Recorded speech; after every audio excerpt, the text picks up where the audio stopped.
Shout out to Kop-Ish. Shout out to Kopish, guys. Keep all the good work the up. two legends, Emil Heskey, Howard Gill. Can't get much better than that, guys. Yeah. You know what to do now. Like, comment, subscribe. I'm with legends, guys. Kopish.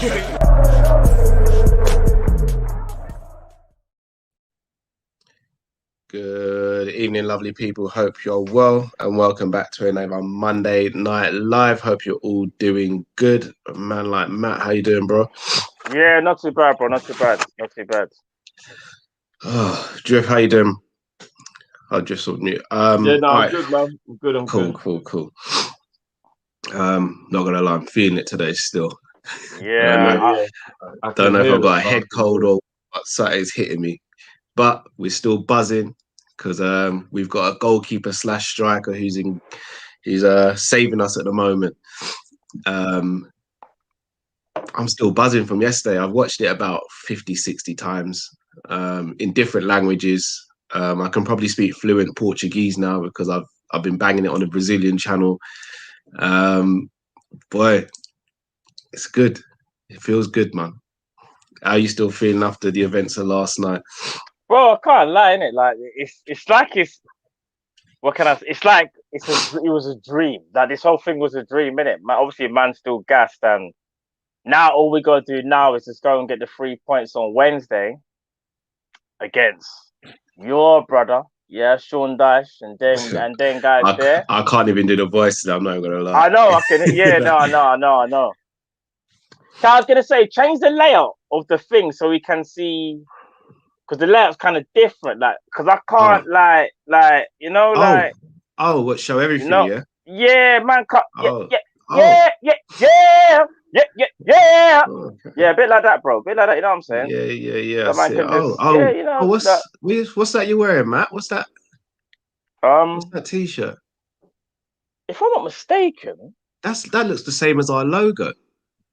It just might be, cuz. I think so, What are you saying? What are you saying? A drift. Well, you cold inside. What's the hat for, bro? Lean forward, let me see that. Little cold in that. I'm feeling so hot, I'm cold, bro. Jeez. Lean forward, Drift. Let me see that, Drift, please. Oh, cheers.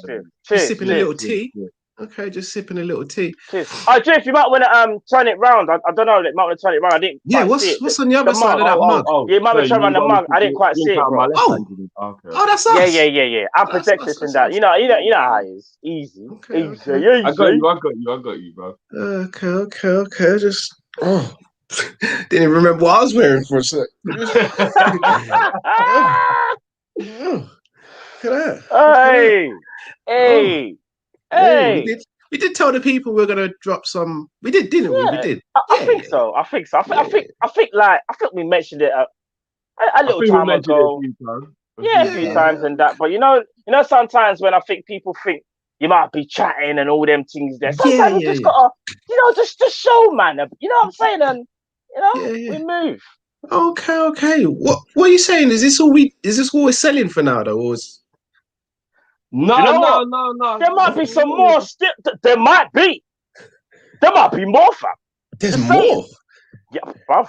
There might be more, Let me just take a sip of my Lucozade while I take that in, because there might be more. Furthermore, I'm gonna do something that Drift ain't gonna like. It's gonna be the quickest sneak peek you've ever seen. Give me 1 second, bro. This guy, he loves the tea. Oh,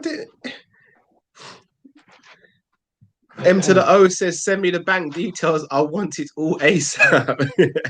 Well, on that note, guys, tomorrow evening, the merch store will be opening. That's why we're wearing the stuff now to show you guys. We are so excited. That is I'm probably going to get in trouble here from the guys. I'm actually going, bro. I mean, put that on the screen for not even a half a second, bro, because what you're about to show them is going to be what we're officially dropping the merch store with. It is an exclusive.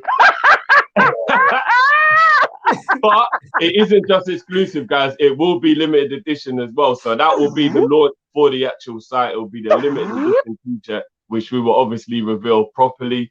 But now, guys, we're really excited. We're glad you lot have had the patience to wait.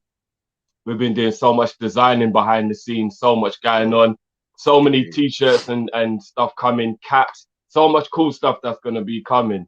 So we will be releasing the official special edition T-shirt tomorrow with the It's hot down there, guys. It's hot down there still. And, it's hot down there, bro. Just saying. You know what I mean? And just and saying. here we go. That's all I'm giving you. That's all I'm giving you. That's it.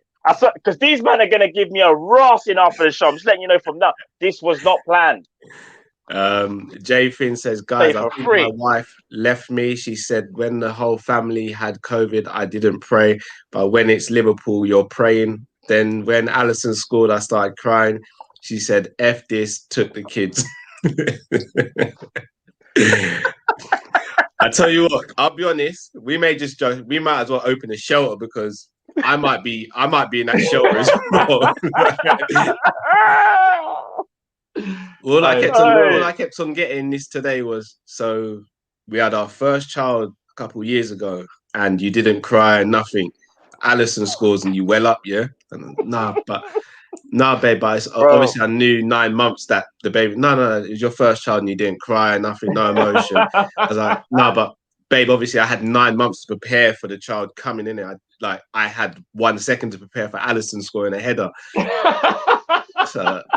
So yeah, the moment is different, isn't it? You can't, and you know what, guys? Yeah, no, I got actually go through the thing and then I'll say it. M to the O says, bro, put that down, bro. What are you doing, bro?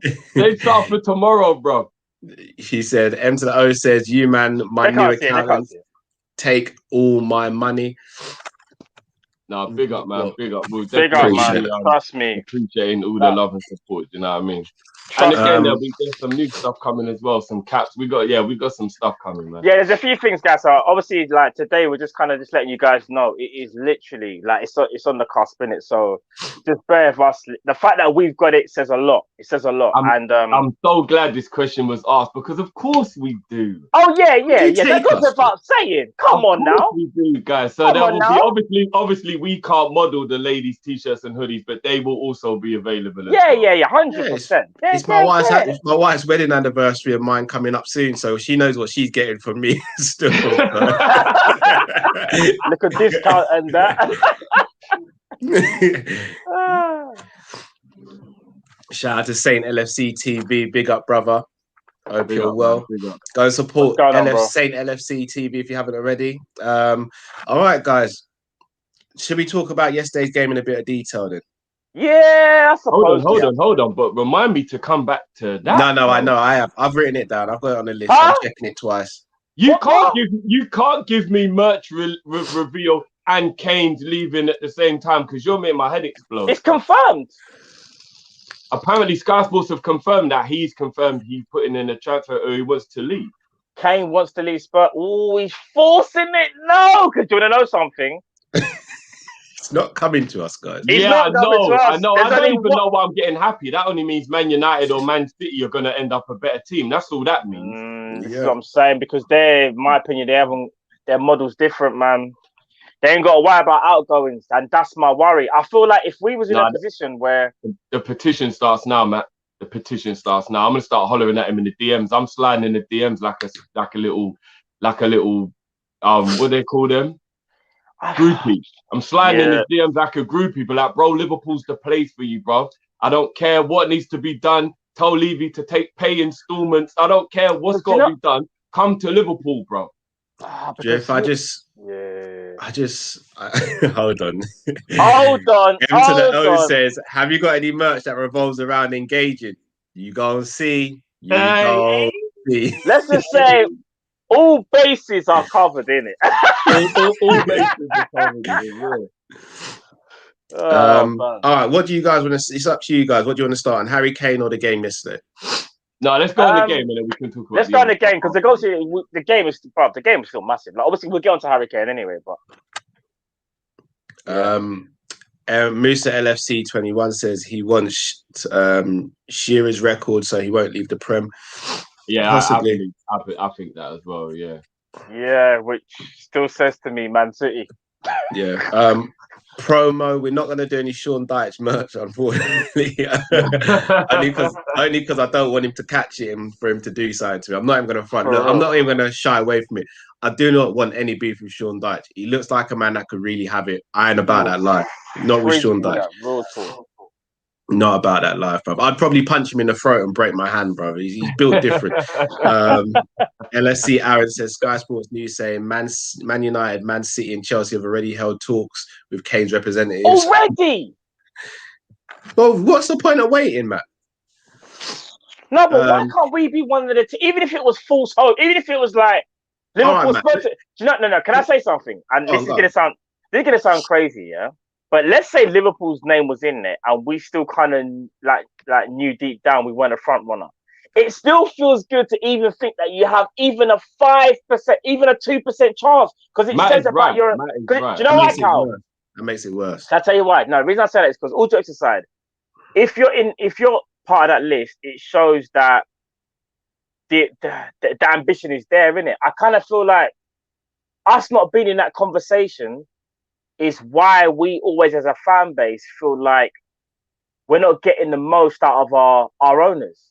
And that's the honest truth, because it's times like these where we've heard for the last 3 to 4 years, Liverpool don't want to spend too much money. And we've heard reports that the reason why they're not doing that is because they're saving for a rainy day when a talent becomes available that's all worldly and rare, whatever. This is the guy. Just because he's not 19 years old and from Sporting Lisbon, bruv, just because he's Harry Kane and one of the best goal scorers of his generation, you're telling me you shouldn't be all on that?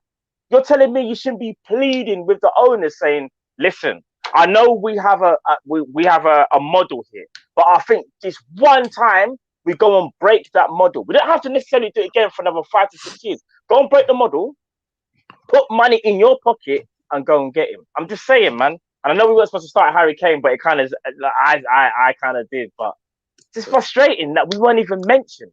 I was going to be real with you guys. We ain't getting Harry Kane. No, I know. Bro, if we was in the race and we knew that FSG was for some reason, as Drift said, remember they're on the clock now in terms of they want to repay the fans. Let's say for example we were serious. No, but I'm just saying, Carl. Let's say hypothetically they were actually like. You man love heartbreak, innit? you man love heartbreak, innit? Bro, I'm just saying. I've done my therapy sessions. No, can I just say something? Therapy. After Alisson Becker, I believe in anything. Like I'm being so honest. All right, fair enough. Just saying, I believe in anything. When your goalkeeper can score, you got, bro. I'm just saying, innit? We should have been involved in the conversation. You know what, Matt? I respect you for that. But I've already been through my therapy, already known how this runs. I've already accepted it. Whether we get Champions League or not, we are never getting Harry Kane. You are right. I'm just saying, it's just. Hey, Matt, keep the hope alive for me because I'm dying a little bit inside. I'm not gonna lie. Bro, do you know how much if I watch Harry Kane put on a blue or a red shirt? Bro. Can I be honest with you? If he goes Man United, it's still a problem. If he goes to City, we might as well just forget the league for next season. I'm being that honest.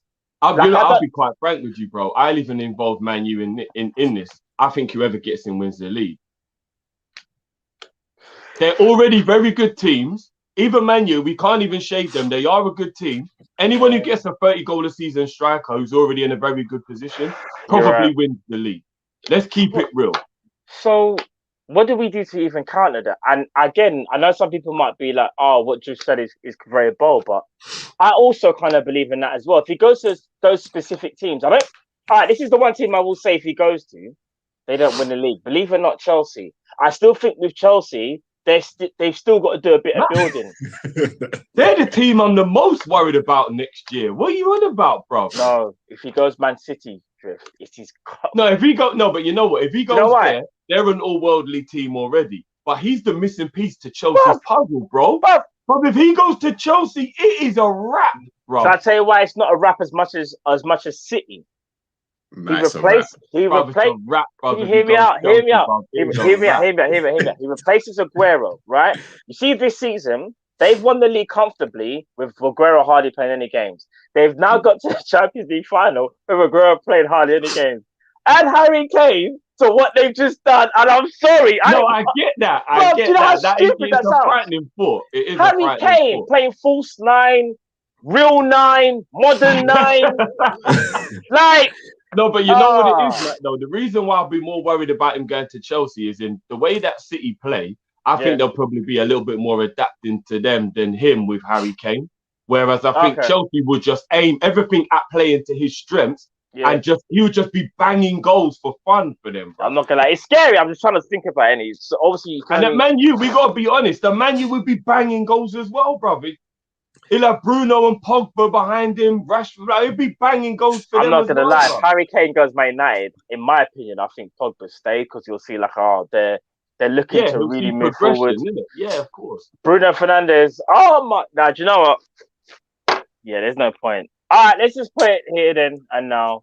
We're not getting Harry Kane.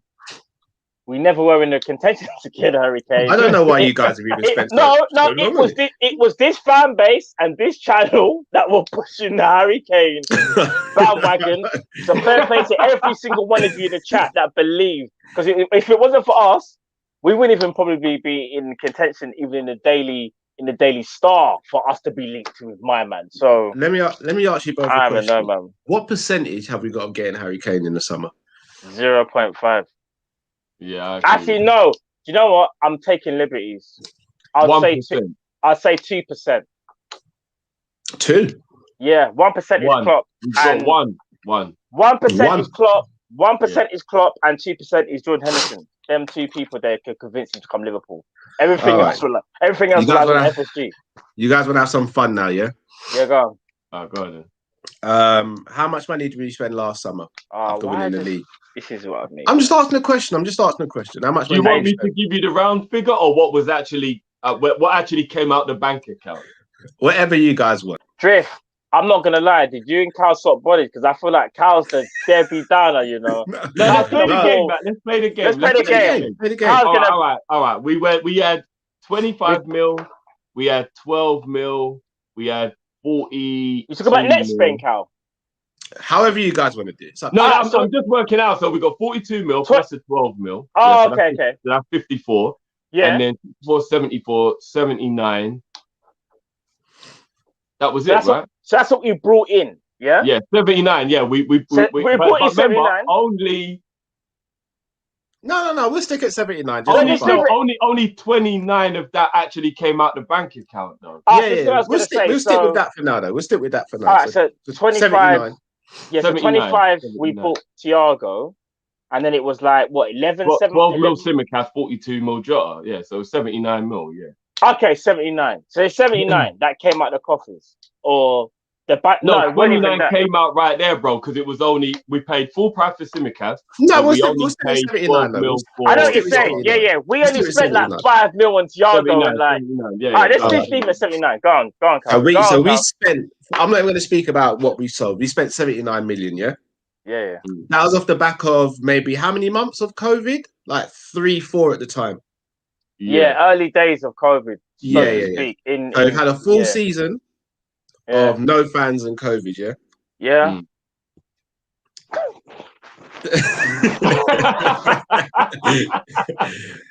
When was the last time, apart from Thiago, Liverpool purchased a player over the age of 27? I'm not trying to show off any much, by the way. I'm just I don't think we have Milner for free. I said purchase, Drift. I said purchase. Sorry, say that again, Cal. Can you repeat the question? So I didn't hear you. When was the last time Liverpool purchased a player over the age of 27, apart from Thiago? Apart from Thiago.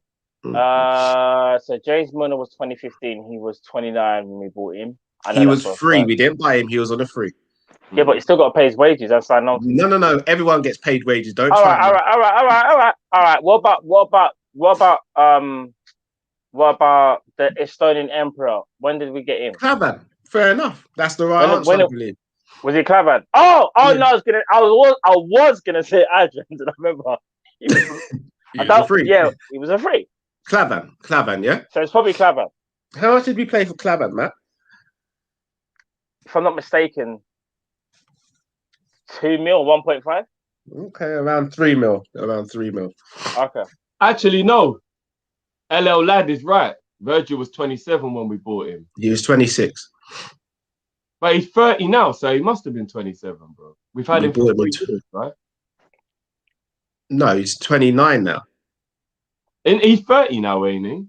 Either way, he was 26 when we signed him. All right. But he must have been really close to being 27. What did you say though, Kat? It was what did you say? Over 27. You said it was over 28. Yeah. Over 27. So Virgil was on the cusp, but if you want to be, he was 26 years old. Was he 26? Yeah, he was 26 years old. How old's Harry Kane, guys? 27. Going to be turned 28 this year. Yeah, he's going to turn 28 this year. I think he's 28 in August, I think. Yeah, Harry Kane turns 28 this year. He's 27 right now. His birthday's a week before mine. Yeah, of course. So if we were to sign him... Yeah? No, I'm Leo. I'm Leo. No, Harry. Kane's a Leo as well. He's Leo. What's his date of birth? 28th of July. Yeah, he's Leo still. He's at the dead end of July, yeah. So 28 years old he's going to be if we were to sign him in the summer. Yeah. Gonna ask you guys, how much do you think Harry Kane would cost? Realistically, I'll say 120. 120, yeah? Yeah. So combined over the last, let's say 5 transfer windows, how much money has Liverpool spent over the last 5 transfer windows combined? Does it matter? Yeah, I'm just playing a game. Hold on. If I go back 5 windows, that would be... Go back Cal really wants to play that this would game be and the stick the knife in. He just wants to stick the knife in, but it's cool. That would be the January of the window we got to the Champions League final. We didn't. I don't 5 think we years ago. January, did we? No, we didn't. So we would have done it from 2016, so he's saying. No, 5 windows. No, 5 windows. Years. We said 5. All right, then. So it will be the January of the 18-19 season. Well, we didn't buy no one. We didn't buy anyone then. We didn't buy anyone when we won the Champions League, apart from Elliot. No, sorry. We've got Elliot and Seth Vandenberg. Oh, you want to count him? All right, cool. Count us to play a game. Let's play the game, innit? Let's play the game. In the January of that year, again, we didn't buy anyone. Didn't buy no one. And then we came around to the summertime and we didn't. Then we bought Thiago Jota. No, but don't forget Minamino. When did we get Minamino as well? Oh no, so we got Minamino in that window. Right, we got Minamino. Yeah. See, I can't smile in there, but no, keep smiling, Carl. Keep smiling. He wants to pour bare cold water. I'm now going to ask you a question. Yeah, go on. These are some horrible rhetorical questions, you know. Is FSG's model, as we quite rightly know, is sell to buy, right? Yeah. And we've also had Klopp come out recently saying that we have problems, but they won't be solved by having a big transfer window, right? That is correct. Yeah, managing expectations, that's also called. Give me a concrete reason as to why Liverpool have a chance of signing Harry Kane, even if it's 1%. Because no, I'll give you why. If one of the big names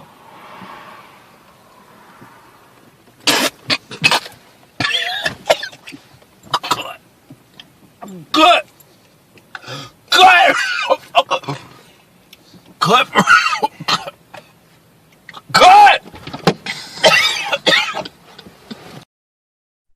I was gonna say before you cut me off, yeah.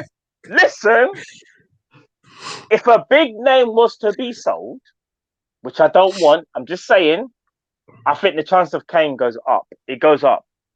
I don't know what percentage, but I'm gonna humor you here, man. Oh my god! No. I'll give you something more as well, though. I'll give you something more, Let's say the perfect scenario happens: Salah doesn't leave, Mane doesn't leave, Firmino doesn't leave. Jurgen Klopp might plead to the board and say, "Listen, this is a once-in-a-lifetime player that we have to go for. We probably won't get him, but we have to go for." And FSG will go, "Yeah, but we're not forking 120. You got to find like some way of negating some of the money."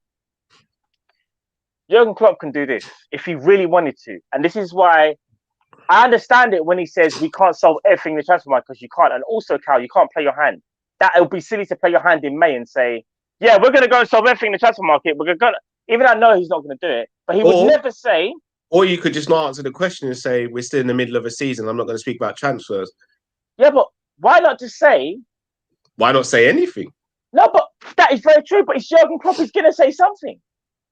How many times? All right, so let me ask you a question. Yeah, over the last how many windows? Over the last how many windows? When Klopp's been asked about transfers, his comments have been, and I quote, "We have bills to pay. We do not have the same sort of money as other clubs. We cannot just go out and spend big money. And now he's saying our problems won't be fixed with a big transfer window. All of those times he could have just said, I'd rather not talk about transfers. That's very true. But do you want to know something? He's managing expectations, not only just for us, but he's also managing expectations for other teams that we're not just going to come in and spend stupid money. All right, let me give you this. Pep Guardiola, they asked Pep Guardiola, are you going to replace Aguero? Do you know what Pep Guardiola said? He said, right now, I don't know. We're not looking to spend big money. And if it means that we have to not buy a striker, we don't buy a striker. This is from Pep Guardiola. Do we believe him? No, we don't. Listen to his words, though. Say that again, man. Say his words again, man.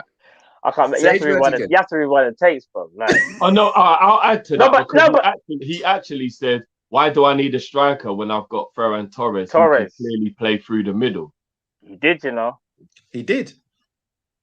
But we also remember Pep went and bought 2 centre-backs and one of them sat on the bench for a whole season, innit? Bro, can I be honest with you? You see Jurgen Klopp last season, dare I say it, I have a funny feeling that he probably thought that he'd be only... get my words mixed up. He would be only... He would... Oh my days, what is going on, man? What's going on? By the way, Kadir... No, let me say this. Kadir said, did you know we're live, by the way, yeah? We're live! Live! All jokes aside, let me say this, yeah? About the 2 players, when I deep it now, Jurgen Klopp probably only thought that he was going to get 2 players. That's Thiago and Tsimikas. I have a funny feeling he didn't even think he would get Jota. Real talk. I generally don't think he thought he was going to get Jota. And here's the thing. Yes, it was a payment plan. Yes, it was a scheme. Yes, it was finance. Yes, it was Bitcoin. Whatever it was, cryptocurrency. Whatever man had to do, we done it, yeah? But what I'm trying to say... No, but I've had to. We had to. Man probably went in with a discount card, everything. Like, we had to do everything. But all I'm saying is this, though. There are times when I feel that when Jurgen Klopp really puts the hammer down, he can squeeze a little bit more out of FSG. Because let's be real, when we bought Thiago, and remember, Tsimikas was the first signing, and when we got Thiago, we thought our summer was done. Because remember, we got told we ain't getting Werner, too much money, 52 million release clause, we're not buying it, we're not doing it. We then got Jota for about 3 million more. The only difference is it was on a payment plan. So this is why when I say, in terms of like Klopp and the power that he has within our club, obviously he's not the be all and end all because again, he has to talk to the owners and the owners have to see what they can do. But if there's one person that can convince FSG, it's him, you know, like real talk. And I'm not trying to say that he can even do it. I'm just saying he's the guy, bro. He's the guy. If he can't convince them that we need Harry Kane, then we are never buying a top player under FSG. That's kind of like, I wouldn't say top player, but a player that's already established under FSG, under Klopp's reign. We're just not doing it. If he can't convince them Kane's the guy, then I don't even know what he can do. I completely agree. But I'm going to come back to you and I'm going to say, let's say we were to sell one of our big players. Let's say it was Salah or Mane, because I think those would be the 2 players that generate the most money. Then we're getting Kane. No, they're both how old? 28, 29? Yeah. Salah's 28, Mane's 29. Yeah. Do you think we're going to sell a player who's 28, 29 and replace him with another player who's 28?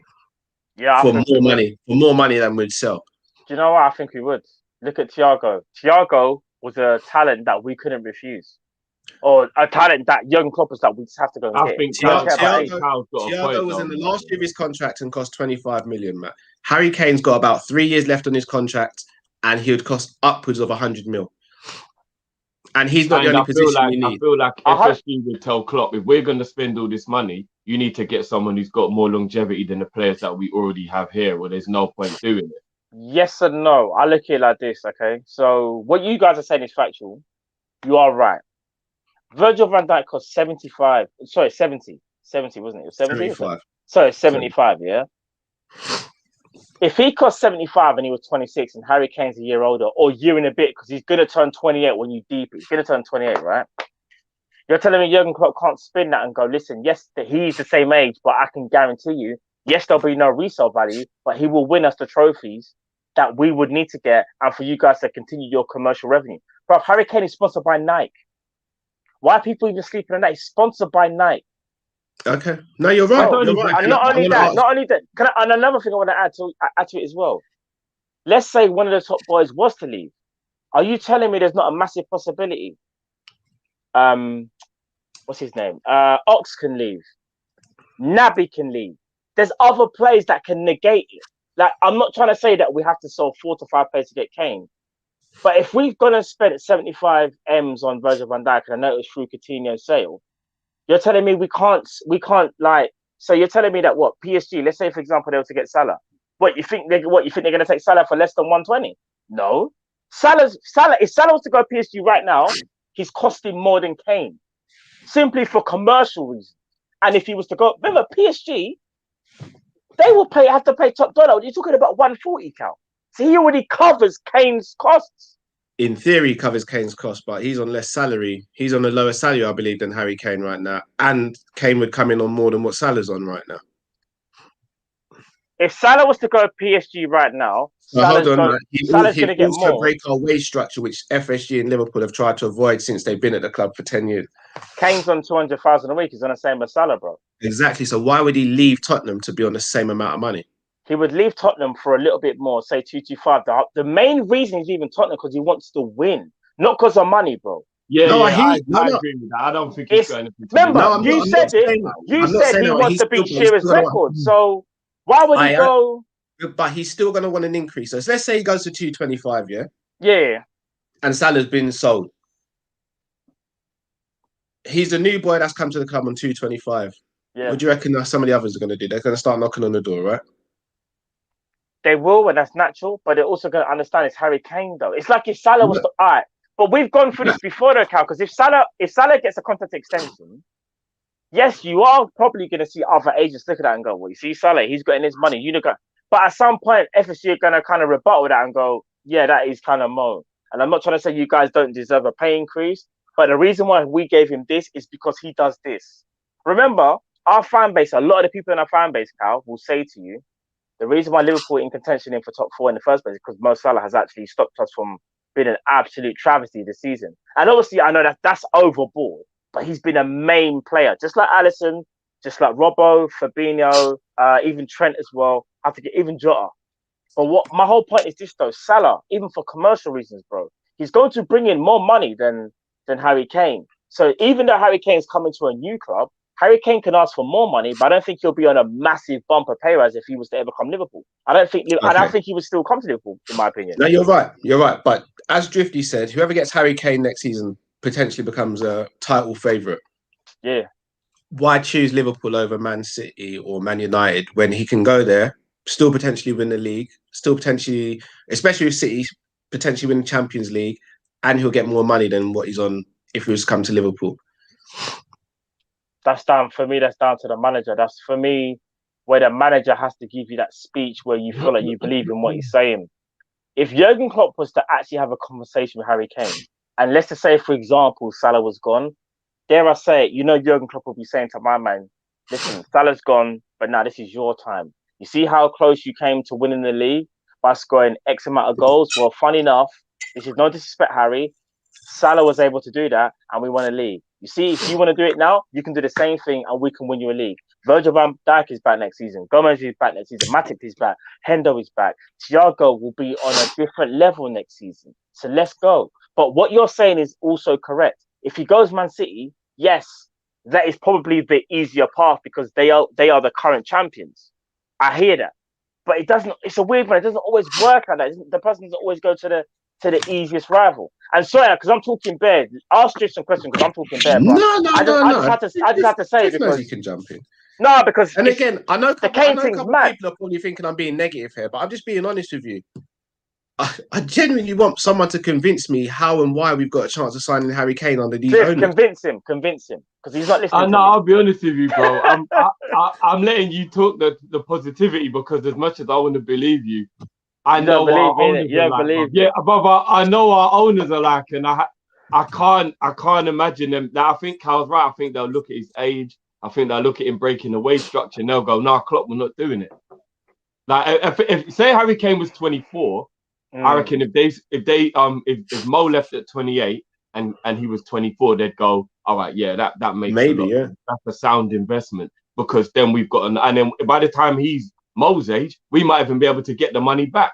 That would be how they would look at it. But the way they're going to look at it is, hold on, we're going to have no profit made because we'll have to spend exactly what we get for Mo when he goes. We'll lose a bit of money because you're being a bit more wages.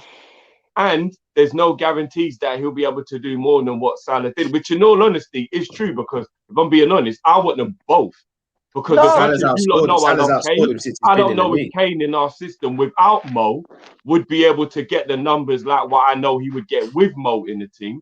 But Mo would get the numbers with him, and that's what I want. I want two killers. I want both of them up front, just banging in goals for fun. If you get rid of one and bring one in, we're in the same spot, really, innit? Bro, I agree. What you're saying is actually factual. Because I do, like, the whole point is for us to build, is not for us to sell one player and go and buy another player. My wishful thinking, or my crazy thinking, so to speak, would be Liverpool would actually look here and go, listen, we're in the hottest streak we've been in right now. We've had a bad season. We've tried to go into the European Super League. That backfired. We tried to furlough staff. That backfired. We've even also, not given. We didn't give Gini Wijnaldum a contract. People are angry about that. We haven't spoken to Mo Salah about it. Yeah, I've already said that. Yes, I said Super League first time. Oh. And even Salah. We haven't even started conversation with Salah. What best way would there to be for JW Henry to just put in his cigar and go, listen, man, I'm sorry. And we just saw the yellow banner that says Liverpool have actually made a bid for Harry Kane. Bro, I'm not going to lie. If we sold Harry Kane, if we bought Harry Kane, I would go absolutely mad. I know it's never going to happen. I love you to bits. But there's more chance. There's more chance of us selling Harry Kane than buying Harry Kane. Yeah, that is true. that is true. I fell into that. That is true. But I will say this. And again, all right, Matt. Let me ask you another. Sell Naby. All right, I'm gonna be real. All right, this is what I'm saying to get Harry Kane. Naby Keita. Listen, all right, Matt. I'm gonna drop something. It's been a journey. It's been a journey, Naby. It's been a long. I'm gonna drop something on you real quick, Matt. Yeah. Go on. Fabinho, Virgil van Dijk, Jordan Henderson, Firmino, Mane, Salah, all need contract extensions. Yeah. Plus, remember we did installments, so you see the money we spent last season. Yeah, because of COVID, though. That's because of COVID. And again, no. But I'm saying this summer money comes out for Thiago and for Jota. Yeah. So can we take that out of the budget as well? Yeah, whatever the budget may be. Yeah, we can. I'll tell you why. 14 million, isn't it, every year? 5 mil for Thiago, 9 mil for Jota. So 14 mil every year comes out of the budget to pay for them. All right, hear what I'm saying. I'm not talking about fees. I'm just mentioning names that we could potentially restructure the squad. Just potentially restructure. Joe Matip, Naby Keita. Mm-hmm. I'm gonna write these down as you say. So Matip. Yeah, Matip. Yeah. Naby. Yeah. Oxlade-Chamberlain. Yeah. Xherdan Shaqiri. Yeah. Divock Origi. Yeah. Harry Wilson. Yeah. Marco Grujic. Yeah. What's my man's name? That played for. Yeah, Ojo, and I think there might be one more in midfield. Minamino. Yeah, Minamino, but not even him. There's one more guy. I think he played for not Rangers. What's his name? There's one more. Well, whoever he is probably like 2 mil we're gonna get. Yeah, it's not. Oh, Karius. People, give me some names. Adrian. Ajario. No, Ujo's Ajaria. That's the guy. Ajaria. I think Ajaria is 3 mil. I'm pretty sure he's already been sold. Yeah. Okay. Reading. Okay. I think last summer Reading got him on a permanent. All right. Nat Phillips, and that's the last one. Nat Phillips. Just say Ben Davies. Oh yeah, Ben Davies. Yeah, Ben Davies. And Cal. In brackets, I want you to also put. Is it Redbird or Capital Bird? Is it Capital Bird? Yeah. Redbird Capital. Yeah. Redbird Capital. The money they brought into the club has actually covered the. Hear me out. The money they brought to FSG. Yeah. Yes. And if you read the reports, the money will cover the money that we've lost, so we can continue business as normal. So we're not The working money from will a cover massive loss. FSG. The money covers Bruv. FSG. We're not working from a massive That's loss of just petrol for his 120. yacht, bro. Bro, we're not working. That is FSG's money. It's not the club's money. No, but all jokes aside, Carl, there's no way FSG would even allow the club to work from 120 million down. All jokes aside, they wouldn't. That even though we probably won't even hear it, they will probably put some money into Liverpool, whether it's 20 mil, 10 mil, whatever. There's no way they would allow their club. Remember, this is a club they want to make profit on, Carl. So they can't start from 120 million loss. So, all right. Sorry, on that again. Yeah. So I was having a conversation with Chris from LFC Day Tripper. So apologies if I quoted this wrong, if this information's wrong. I think FSG took out a loan to cover the costs of COVID, and I think Redbird has paid that loan back effectively. So FSG took out a loan to cover the COVID costs. Again, apology if I've got that wrong, but I think that's correct. Well, then that would mean that what Matt is saying is right. Then that if whatever the situation, Redbird have meant we can continue as normal then, because we don't have to worry about whatever that money was. Yeah, which is sell to buy. We are sell to buy. Yeah, it's still sell to buy. But what I mean is, at least we're not starting from 120 mil deficit, which is they report in what we've kind of like. Obviously, we've been hit with. So let's say then we're starting on zero. Add up all their names. No. We got to cover the other side first. So you obviously want Kane. We all do. I want Harry Kane. Drift wants Harry Kane. Matt, you want Harry Kane. So that goes without saying. Yeah. Okay. What other positions do we need to sort out then in the summer? Well, I think Konate's done, but I've got a funny feeling it just might be Konate. So it kind of, you might have to scrub off that. It's a weird one because you might have to scrub off Nat Phillips, because from what I'm hearing, I don't know if Kabak is going to be full time, you know, and it's kind of mad because I've actually changed my opinion on Kabak, especially when I didn't even realize reportedly he was playing with an injury, hence why he was taken off. Like, you see, when them games there, when we're like, why he keeps on taking off Kabak with like 10 minutes to go, like what's going on? And now apparently the injury is serious. But I don't think he's gonna play for Liverpool again. Obviously I know there's only 2 more games, but all right. So if we take, I'm going to take Nat off the sell list. Yeah, take that off. I'm just going to take Matip off as well then, because we're not going to go into a season with just 4 centre backs again. Yeah, but technically, Matip is a missing. He's a ghost most of the time. But we're not going to sell him, though, are we? We're not going to sell him. No, we will if it might gain like 20 mil. Do you know what I can see happening, Cal? And this is going to sound crazy. Do not be surprised if you saw Liverpool line up next season with these centre backs. Virgil van Dijk, Gomez, Konate, and Nat Phillips. I'm not even playing, and Fabinho will be seen as 5th choice. You know how that's how we move. Dare I say in when it comes to defense? My word. Yeah. All right. That is, and that's the reason why I'm saying we need 2, Cal. Am I keeping Matip on the list, or am I taking him off the sell list? I would say he might. I heard that he wanted to go. Either him or Nat Phillips, I think, is still being sold, in my opinion. But that's if it's hard to say, because that's if we get Konate. I know Konate's not done, but it's close from what we're led to believe anyway. So. All right, so let's say Kane, 1 centre back for now, Drift. Even though I agree with you, we need 2. What other positions do we need? We need to Feeney, so we need a midfielder. Yeah, but I'll be honest with you, Carl. It's better to do what you think Liverpool are going to do rather than what we need. Because if I say what we need, bro, like we'll be spending forever. Like, all right, but so let's say realistically, we need them. We need a striker, centre back, centre midfielder, and probably a wide forward as well. I don't even think we'll get. I don't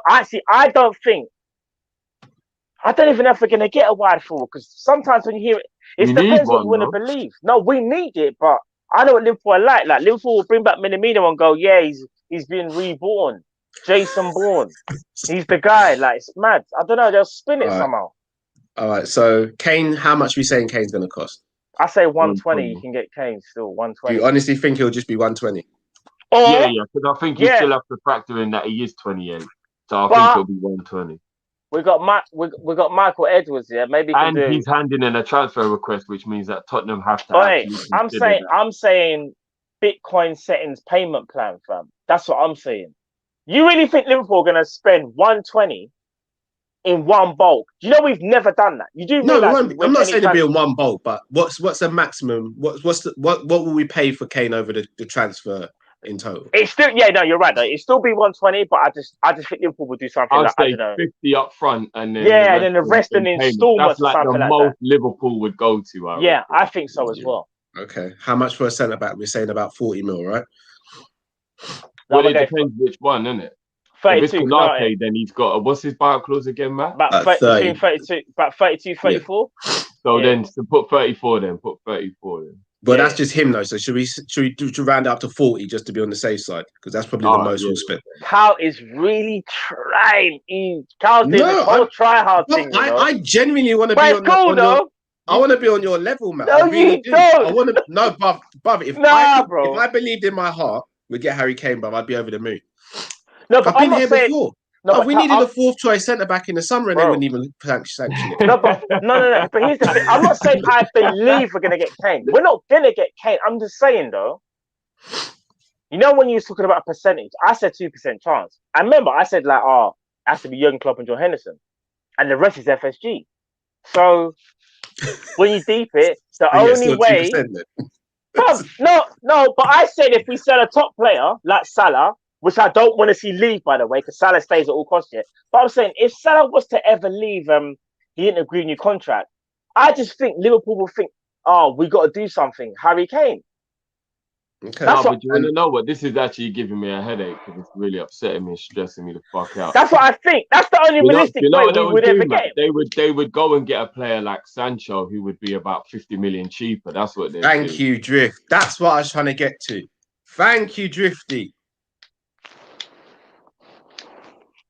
They'd go and spend go on, man. Sit here and convince me right now. Even though we all know Kane is a better fit for us and a better player, even though I love Sancho to bits, Kane completes the puzzle, right?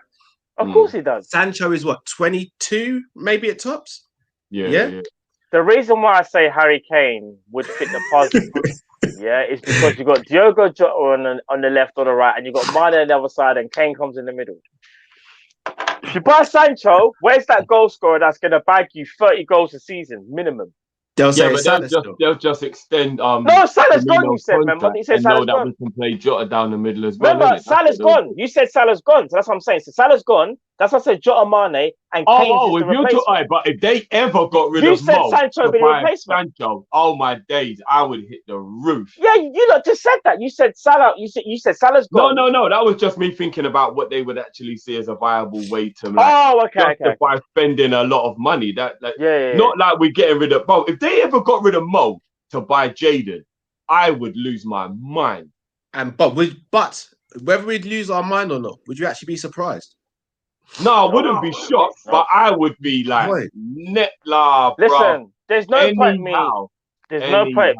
me trying to continue this Kane talk. We're not going to get him. I'm just saying, though, if Liverpool really wanted to, I don't care what anyone says, they can go and get Harry Kane. They're just choosing not to because that's their model. Exactly. That's all that is. And you know what the mad thing is? There's ways to negate the situation. I don't even mean to be belittling of Spurs because I'm genuinely not. But I'm sure that there are a couple of players in our team like Origi and Keita who probably would actually tickle their fancy. You know when you talk about like throwing things in to sweeten the deal. I get that Naby does have his injury problems. Don't get me wrong. But even though he's got injury problems, apart from Ndombele, he would be the best player in their midfield if they took him. I think and Origi could be like a ready replacement for them while they try and figure out what to do. Or he'll still chip in with 15, 20 goals if he plays every week for a team like Tottenham. But the thing Tottenham will come back and say is Keita's always injured and Origi's never proved that he'll be able to do that. Yeah, but we still get about 40 mil off the price for both of them then. So we give them 80 mil. Why would they take that risk? Why would Tottenham take that risk? Because Tottenham's in a position where Kane's asked to actually go, and they're kind of like, and they'll get in excess of 100 mil where they can go into the market and get players that are less of a risk. Oh, you're talking about compared to other teams. Oh yeah, we don't have a chance if you're talking about other teams who will pay up front. I'm just saying what we. I'm saying if we try to give them, as you suggested, Origi and Keita, they'll turn around and say, why would we go for Keita when we can try for someone like Bissouma, and why would we go for Origi when we could try for someone like Andre Silva? because you'd have to go negotiate and pay big boy money for those. But they'd have the money to do it though. No, but they'd have less money left over afterwards, because if we gave them those players an 80 mil, or we just gave them 120, by the time they'd gone and bought a Silver and a Basuma, that would probably be about 60, 70 mil of the money gone, and they'd have less money in their pocket, innit? Yeah, but they still have 50 mil left over. Plus, they'd have two players who are kind of proved what they are already, whereas Cater and Origi haven't. Yeah, I get that, but I'm just trying to figure out ways that we can just try and do it, innit? And again, it's a situation. Yeah, and again, obviously, it's more than what you're thinking, because you kind of know it's never going to happen. But we're just saying, like, from the most realistic point of view, in my opinion, a top player would have to be sold.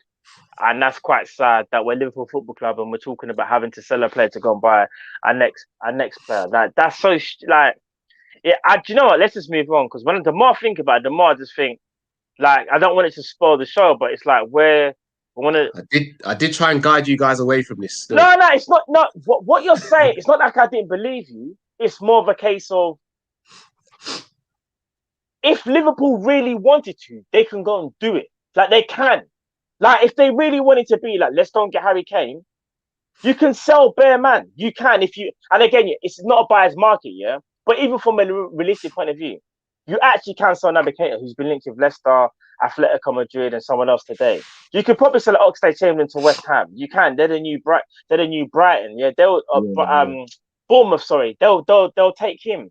Divock Origi, if you really want to sell him, you could probably sell him to like Wolves or even abroad, like to a like you can sell some players. Shaqiri, he's another one. Like, if you really want to, you can sell some players. I've got a feeling Wolves are going to come for Origi, worrying that him and. But what Liverpool are willing to do is to stump up. I've got a feeling that they might, because when you look at that Wolves team, goals is actually what they don't have, and I think if they can get Origi for like 15 or 20 mil, rather than having to pay a lot of money for a better player, but they know Origi could maybe do it. And they've already come in for him twice over the last 2 seasons as well. I think they'll come back with a third and final bid, and Liverpool will finally accept it, you know. I don't know. Yeah, it's just... You know what's mad, though? I feel like I don't even mean to take liberties to the Tottenham man, because I actually like Tottenham if they weren't a rival. There's nothing I dislike about them. But I think it's a kick them while they're down thing. All right, we can't get Harry Kane. Let's go and get Son then. They ain't gonna sell two. They ain't gonna sell two. Not in the same summer. If you put your arm around Son the way Klopp did during that cup final, he console Son like he was one of ours. They've got a relationship. If Klopp just goes another word and say, you know what, Sonny, put in the transfer request as well, yeah. Let's just get it done. There's no way you want to be here when Kane is going, yeah. Put in a request as well, and we go and we get Son. And do you want to know what? I wouldn't be as happy as I would be as we got Kane. I'll be over the moon if we got Son. The thing is, Spurs have to be very careful. Sorry, Cal, just quickly. Spurs have to be very careful. No, go for it, bro. No apologies needed, bro. No, cool, bro. Because with Son, I'm hearing that he's in contract negotiations and it's taken longer than expected. Now, if Harry Kane was to leave, Son's going to be sitting there going, I can be the main guy and win nothing, or I can leave, potentially go to another club and win a trophy. And that's no disrespect to Spurs, but if you lose Harry Kane, even the slim chance that you had of winning a trophy is already gone. As great as I think Son is, I don't think Son can carry Spurs like how Harry Kane has. He just can't. Like, he's not that type of guy. Like, Harry Kane's different. He's different. No, he is, but I still think that they might not have a choice if Son puts in a transfer request. No, you're right. You're right, Jeff. I think Daniel Levy will be sweating. 2 years left. What come the summertime, right? I think so. Yeah, Daniel Levy's sweating right now. If he loses his top guy, actually, no, I think his contract runs until 24. So they're in some serious trouble. 3 years left. But if he hands in a transfer request, I think you could get Son for about 60 mil. If he hands in a transfer request. I'm gonna ask you guys another question. Yeah. Kane's injury record. Now, Drift, not even to put you on the spot here, because you opened my eyes to this. I've been the one English player I've been screaming about that I would love us to go all out for is Jack Grealish. I looked at his injury record. We ain't going for Jack Grealish. He gets injured more than Harry Kane does. Really? Effectively, yeah. But here's my next question now. 28 years old, if we were to sign Harry Kane this summer, a high value transfer, injury prone. Once again, but here's the thing, pal. he's got this stigma that he's injury prone. And don't get me wrong, I know he does get injuries. But bro, remember when we went through the list, the least amount of games he's played in the league is 30. That means that even though like he has had quite a lot, that's not really that bad. Nah, it is drift. 30 games out of a 38 game season ain't that bad. How injury prone really is that? It is when you're missing, when you're doing it every season. It is. No, but do you know what though? Yeah, but just kind of ain't the worst. Not the worst, because if I'm not said, saying this. I'm not saying it's the worst. 25. But 120 it sounds way worse. No, yeah. No, if it was between 20 and 25, I'd be like, oh man, that's a madness. But if 30 games is the least league games he's ever played, that ain't that bad. But would Liverpool be thinking slightly different? Thinking, well, maybe under us, like whatever, we can rest him, we can negate him a little bit. So in certain games, Chris Morgan. Maybe he leaves. Just so apparently he might be leaving still. He might be leaving. No, not leaving. He needs to be kicked out. Yeah, for real, he does. No, honestly, I think Klopp. Do you know what? I might even just think. You know when that young kid, bless him, sent that letter to Klopp, and Klopp replied. That means at certain times Klopp might see the letters. So I think I might write and be like, bro, I don't know if you know, but Arsenal have had the worst injury record for the entirety of like the last. I got some. You man, then went and got the brother who was there while that was all going on, and look at us, bro. I know you have that loyalty, but please get rid of this guy. No, do you know what, Jim? Get rid of this guy. And all jokes Go and aside, get a German. Because see them German physios, they keep man fit, the efficiency, bro. The efficiency is different, bro. Like, go and get a German physio, please. Get rid of that brother from Arsenal. He has got to go. He has got to go, man. I fully agree. I will say this though, because all jokes aside, Chris Morgan, he actually started with us, if I'm not mistaken. Then he went to Arsenal. I don't know what they gave man to eat or whatever, but he hasn't been the same. But all jokes aside, big up Chris Morgan, we still believe in you. You are the guy to take us forward.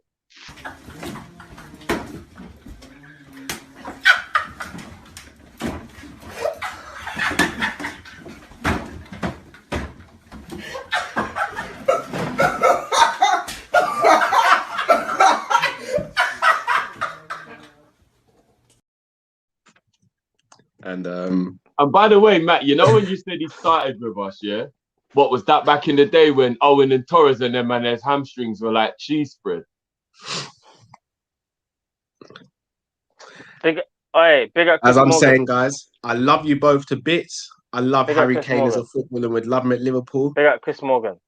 Guys, it's never going to happen with these owners, unfortunately. It's heartbreaking to say it. It's heartbreaking to know it. It just is what it is. No, you're right. There's no way we're getting Harry Kane. I don't even know why he's even talking for about half an hour about how we can get Harry Kane. I don't know, man. Well, if I'm being honest with you. But shall I tell you why? No, go. No, but I'll tell you why, though. Imagine this, though. The deeper point is not about me talking for half an hour, trying to convince myself and you guys about how we can get Harry Kane. The whole point of that was me saying, look how dejected I feel putting up an argument as to why I think we can get Harry Kane. No one believes me, and we are Liverpool Football Club. We are Liverpool Football Club. No one believes me. You know? Bruv, no one believes me. Let's be real. Bruv, we are Liverpool Football Club, and everyone in the chat knows we haven't got no chance to get Harry Kane. Let you look deep that for 1 second and tell me how you feel. Because that's how I felt when I was talking to Cal, and I knew deep down everything Cal was saying was facts, but I was trying to keep up the good fight. But every minute, Cal just gave me bare punches. And I'm like, yeah, I'll give him one back. I give him a little jab. And he just keeps giving me uppercuts. What else can you do? That's the truth. We're not getting him. But do you know how it makes you feel that as a Liverpool fan to know that, we won the Premier League last season, Champions League before, and we still can't even beat into contention to buy a man like Harry Kane. And we have to sit there and go, yeah, Patson Daka, he's the truth. He's the guy. And that's not disrespecting, but he's not proven. Harry Kane is proven. Man, just said it. Man averages 30 games a season, in the Prem, and still averaging about 25 goals. Averaging. His walking average is 25. When Harry It's about 20. It's about 20. 22 to 23, maybe. But when he wakes even up, still amazing. He gets over 20 guaranteed, Cal. It's amazing. This is stupid, bruv. And we're And sitting no there. disrespect, but he's also playing for a Tottenham side that doesn't create constant chances. That's Like the thing. us. Think of the chances that we create, yeah? Oh my, listen.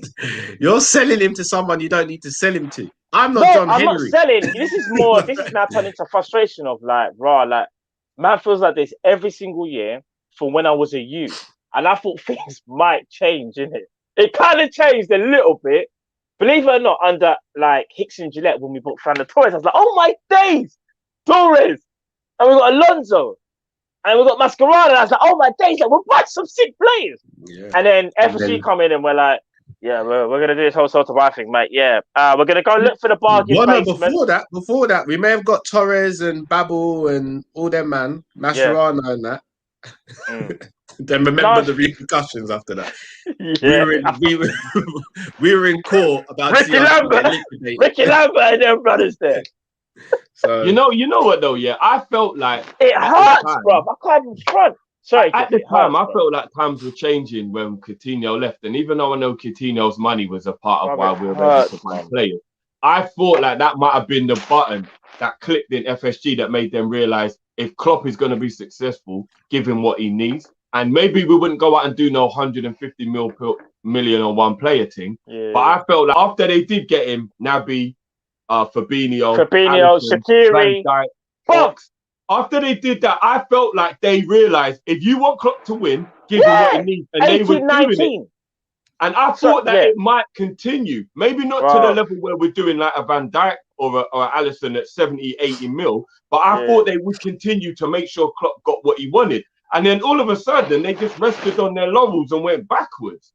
And it was like, hold on a minute, what's going on here? Like, that man said you won the league, and what was it? Minamino was there like halfway through the season, innit? When we picked him up, innit? Like, imagine this, like we bought Minamino, like we're the Premier League champions, and we bought Minamino. And here's the thing, it's hindsight, innit? Because a lot of people used to say to us like, like you won the league, like we won the league, and you didn't even need to buy the players. We don't need to go spend big. But here's the thing, though, because we didn't spend big over the last 3 to 4 years, it's starting to catch out of us. It really is. And we said this when we brought in Harvey Elliott, Adrian, Seth Vandenberg. We were like saying, from then we have to go kind of big, you know, because there's going to come a time where it's 2 to 3 years where we're going to look back and everyone else has got something in the bag and we've got nothing. Our bag is empty. Like, it's fully empty. There's no more rubbish coming out the bag, you know. Can't shop no more players. Like, they're all gone. Like, it's, I don't know, man. Frustrations, isn't it? Guys, we're sitting on 1,000 people pretty much watching, so please make sure you smash the like button. We should be getting at least 800 likes, guys. All you have to do is scroll up, hit the like button, and then you're back in the live chat. Please do that for us, guys. It really helps us to grow. I'm going to read out some of the super chats now, guys, and then we'll move on to the next topic. Yeah. All right. A-Spec Limited said, last night I dreamt Felix moved to City for 90 mil. Bobby went to Atletico for 60. Then we signed Kane for 100. Then today I hear Kane wants to leave. Fair enough. If you know the lottery numbers as well, I beg you just put those in the super chat now as well, please, bro. That's kind of matter. M to the O says, if only Nat's head could fit in a hoodie. Mr. LFC 21 says, by the way, Kane to Liverpool, him and Salah would be talking each other, trying to win the golden, talking to each other, trying to win the golden boot in the same team. But I think Chelsea will get him. Himanshu said, guys, my dad fully recovered from COVID. It was pretty stressful the past 2-3 weeks. Your streams helped a lot, and everybody in India, please stay safe. Blessings for that, Himanshu. Sorry, Kat, I'll drop the beat. I was about to say, drop the beat for that. Yeah, hear that your dad's better, man. Trust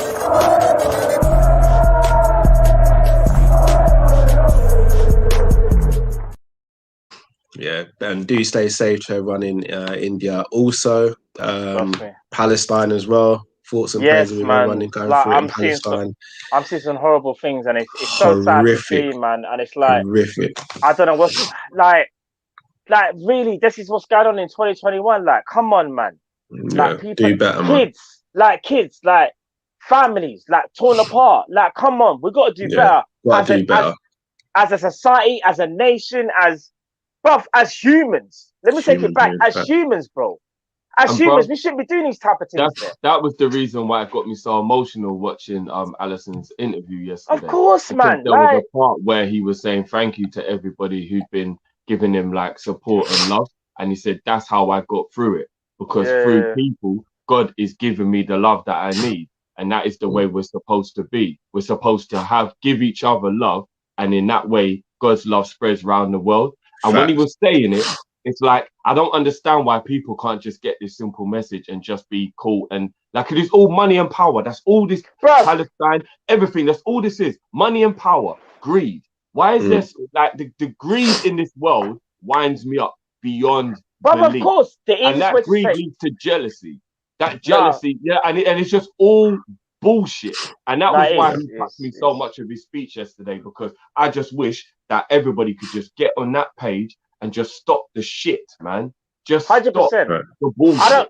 I don't care what's going on in terms of like, you know, different countries, different societies, different religions, different beliefs. Yeah, this is how I will say it. On planet Earth, without humans, what are we?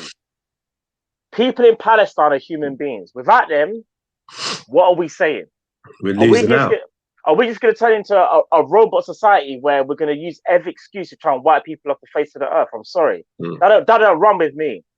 So I will say again, free Palestine, free every single human. That like, because it's just, you know, it actually gets me kind of mad and emotional, because it's like, like I saw some footage today. But it's horrible to watch. And I was like, there was a kid that was going through bare stuff to try and find toys in that, and I was just like, like this is. It makes mad. you realize how lucky we are. Yeah. When we're in this country, there's no don't mad get me wrong, stuff. A whole heap of nonsense happens over here, just like it does in America. It does, yeah, but not on a level like that. But like that, like it's crazy. Do you know what I'll say? Yeah. And sorry to cut you, Matt. What annoys me is the powers that be in this country. They'll all get hyped up about what's going on in America and when there's stuff to be done over there. But when there's stuff to be done in countries like Palestine, it's all quiet. It's all quiet. Mad quiet. Makes me sick when I see stuff like that. If you're in a position of power, in my opinion, you've been put there for a reason. You use your position of power for good. And that's what you should be doing. Should be covering that thing 24/7. But do you want to know what's so mad, Carl? And this is what messed up with this with Earth, yeah? When something happens in America, we got to jump. Everything changes. People are dying. Yeah? Every day, every second, a man don't want to speak about, we'll get some little segment. Update us. Go over there. Help people. Like, you've got the power to do so. Go and do it. Help when it doesn't benefit you. That's what the point is. Straight into help when it doesn't benefit you. Just like a volunteer that goes down to the animal shelter and gets no pay to make sure that those animals are okay. They're doing it to benefit the animal, not because they get anything out of it. So I'm saying, go and help countries that it don't benefit you, but you're doing the right thing. That's what you're supposed to do. Leave it. I'm gonna say one more thing and leave it here. Yeah, whether you believe in God or not, this is just my belief. When God made this earth, or let me just say for the people that maybe even atheists that don't even believe in God, but let's say when earth was created, however you think it was created, yeah, every single person on this planet earth was made equal. Doesn't matter about skin color, doesn't matter about race, doesn't matter about religion, it doesn't matter about belief, yeah, we are all the same. Treat everyone with the same respect. From when you go to work to the person that you see throwing something on the floor, they're picking up rubbish. It don't matter what it is. Treat everyone the same, because you see things like this in today's age, it's going to get worse, unfortunately. But if as long as you keep your morals intact, then hopefully we can still move as a human race. Because what I'm seeing right now is disgusting. I can't even front. Sorry to go for the tangent, but I have to it had to be said. I saw some stuff today that riled me, and I was like, nah, man, this is just like, nah, man. Bruv, but anyway, sorry, people. As a guy's got a kid, bruv, the worst fear I have in the world is something happening to my kid.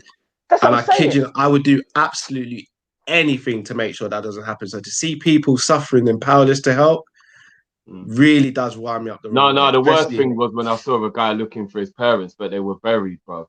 I saw that. I saw that as well, and I was just like, "This is it's disgusting, man." Oh, bro, yeah, it's mad. Disgusting. It's mad. So yeah, hopefully, obviously we're a small channel in the grand scheme of things. Look, if we can get a message out there and all that, please spread the word. Like, let's get behind the people in Palestine. Let's get behind anyone who's oppressed over across the world. Like, Trust me. we don't just sit still. We don't just stay quiet. We can make our voices be heard. We can push things. Let's do it, people.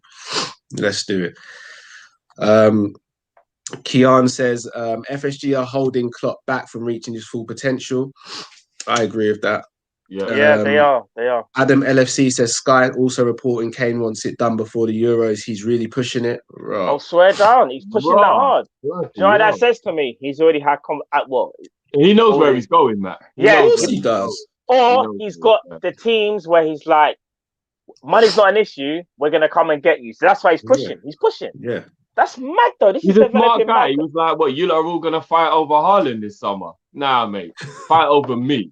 That is facts, That is facts. Because Haaland ain't got no release clause, and I think Kane's age negates that. So yeah, no, come on. Let's be honest. Other than age, anyone in their right mind takes Kane over Haaland. Other than age. Oh yeah. Other than age. Yeah. You know other than age, Kane. Other than age is Kane. For me. M to the O says, "Hello, man, fighting for animal rights, yet stay quiet when humans are dying."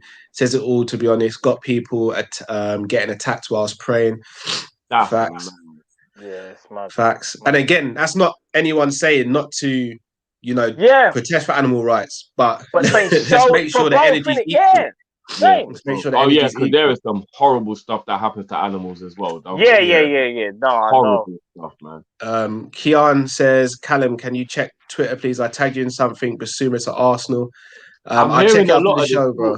And you know what that does? That says to me that Basuma don't have any drive, any goals, or any ambition. So you can't say that, Drew. You can't say that, bro. Cal, Arsenal.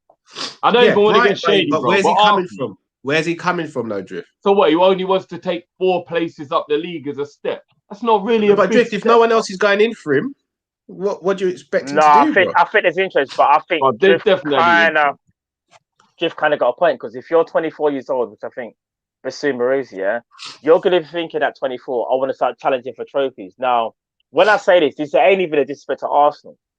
There's other teams in world football that are challenging for trophies, whether it's the Premier League, the Spanish League, or whatever. If you're going to tell me Basuma at 24 years of age, no one's looking at him other than Arsenal, then I'll be very shocked. He's an Arsenal fan, apparently. He's an Arsenal fan. Bro, if he's an Arsenal fan, why on earth is he laughing so hard when they beat Arsenal? No, they didn't beat them. He was probably laughing at Monreal, brother. A lot of people laughed at Monreal. No, but didn't they win that game and the player was on the ground? Like, I'm pretty sure they drew. Kevin De Bruyne is a self-proclaimed Liverpool fan. Before do you get what I'm trying to say? So that's why we weren't in for De Bruyne though. No, but from what I've heard, we are in. Well, there's been talks with Basuma's camp, innit? That's from what I've heard. All right, no, I hear you. And again, but from what I'm going to throw to you guys, because I know what my answer is going to be. If Liverpool are 4 places below Arsenal in the league, but Liverpool and Arsenal both come in for us, who are we going to as Liverpool fans? Hold on, when you say 4 places below in the league, what do you mean, though? So Arsenal are what, 9th at the moment or something like that? Yeah. We're 5th. What, so you're telling me if we were in 13th or 12th place? No. I'm saying if Arsenal were in 5th and we were in 9th, and that's how the league finished. Yeah. And Liverpool and Arsenal both approached us if we were professional footballers and we've grown up as lifelong Liverpool fans. What club are you guys going to? No comment. Yeah, I get it. I get what you're saying. Liverpool. I get it. I do. But I hope that Basuma wasn't a lifelong fan. I hope he just became an Arsenal fan like a couple of years ago. But again, Kevin De Bruyne went thingy. Like Sergio Aguero. No, but we never went for a De Bruyne, though, to be fair, man. We never went. We weren't even in for it. we went for Aguero. You know what? Fair dues. If he's a real legit Arsenal fan, then I get it. I do. Yeah, I hear you. But here's the perfect example. Go. Naby Keita had a choice between Liverpool and Barcelona. Who did he choose? That is true. He chose Sadio Mane. That's what he chose. He chose Liverpool. He's a Liverpool. He grew up a Liverpool supporter. But Mane's is. But remember, they're from Salzburg days, isn't it? So yeah.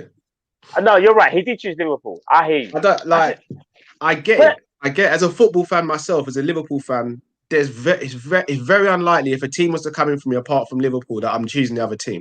Very, very unlikely.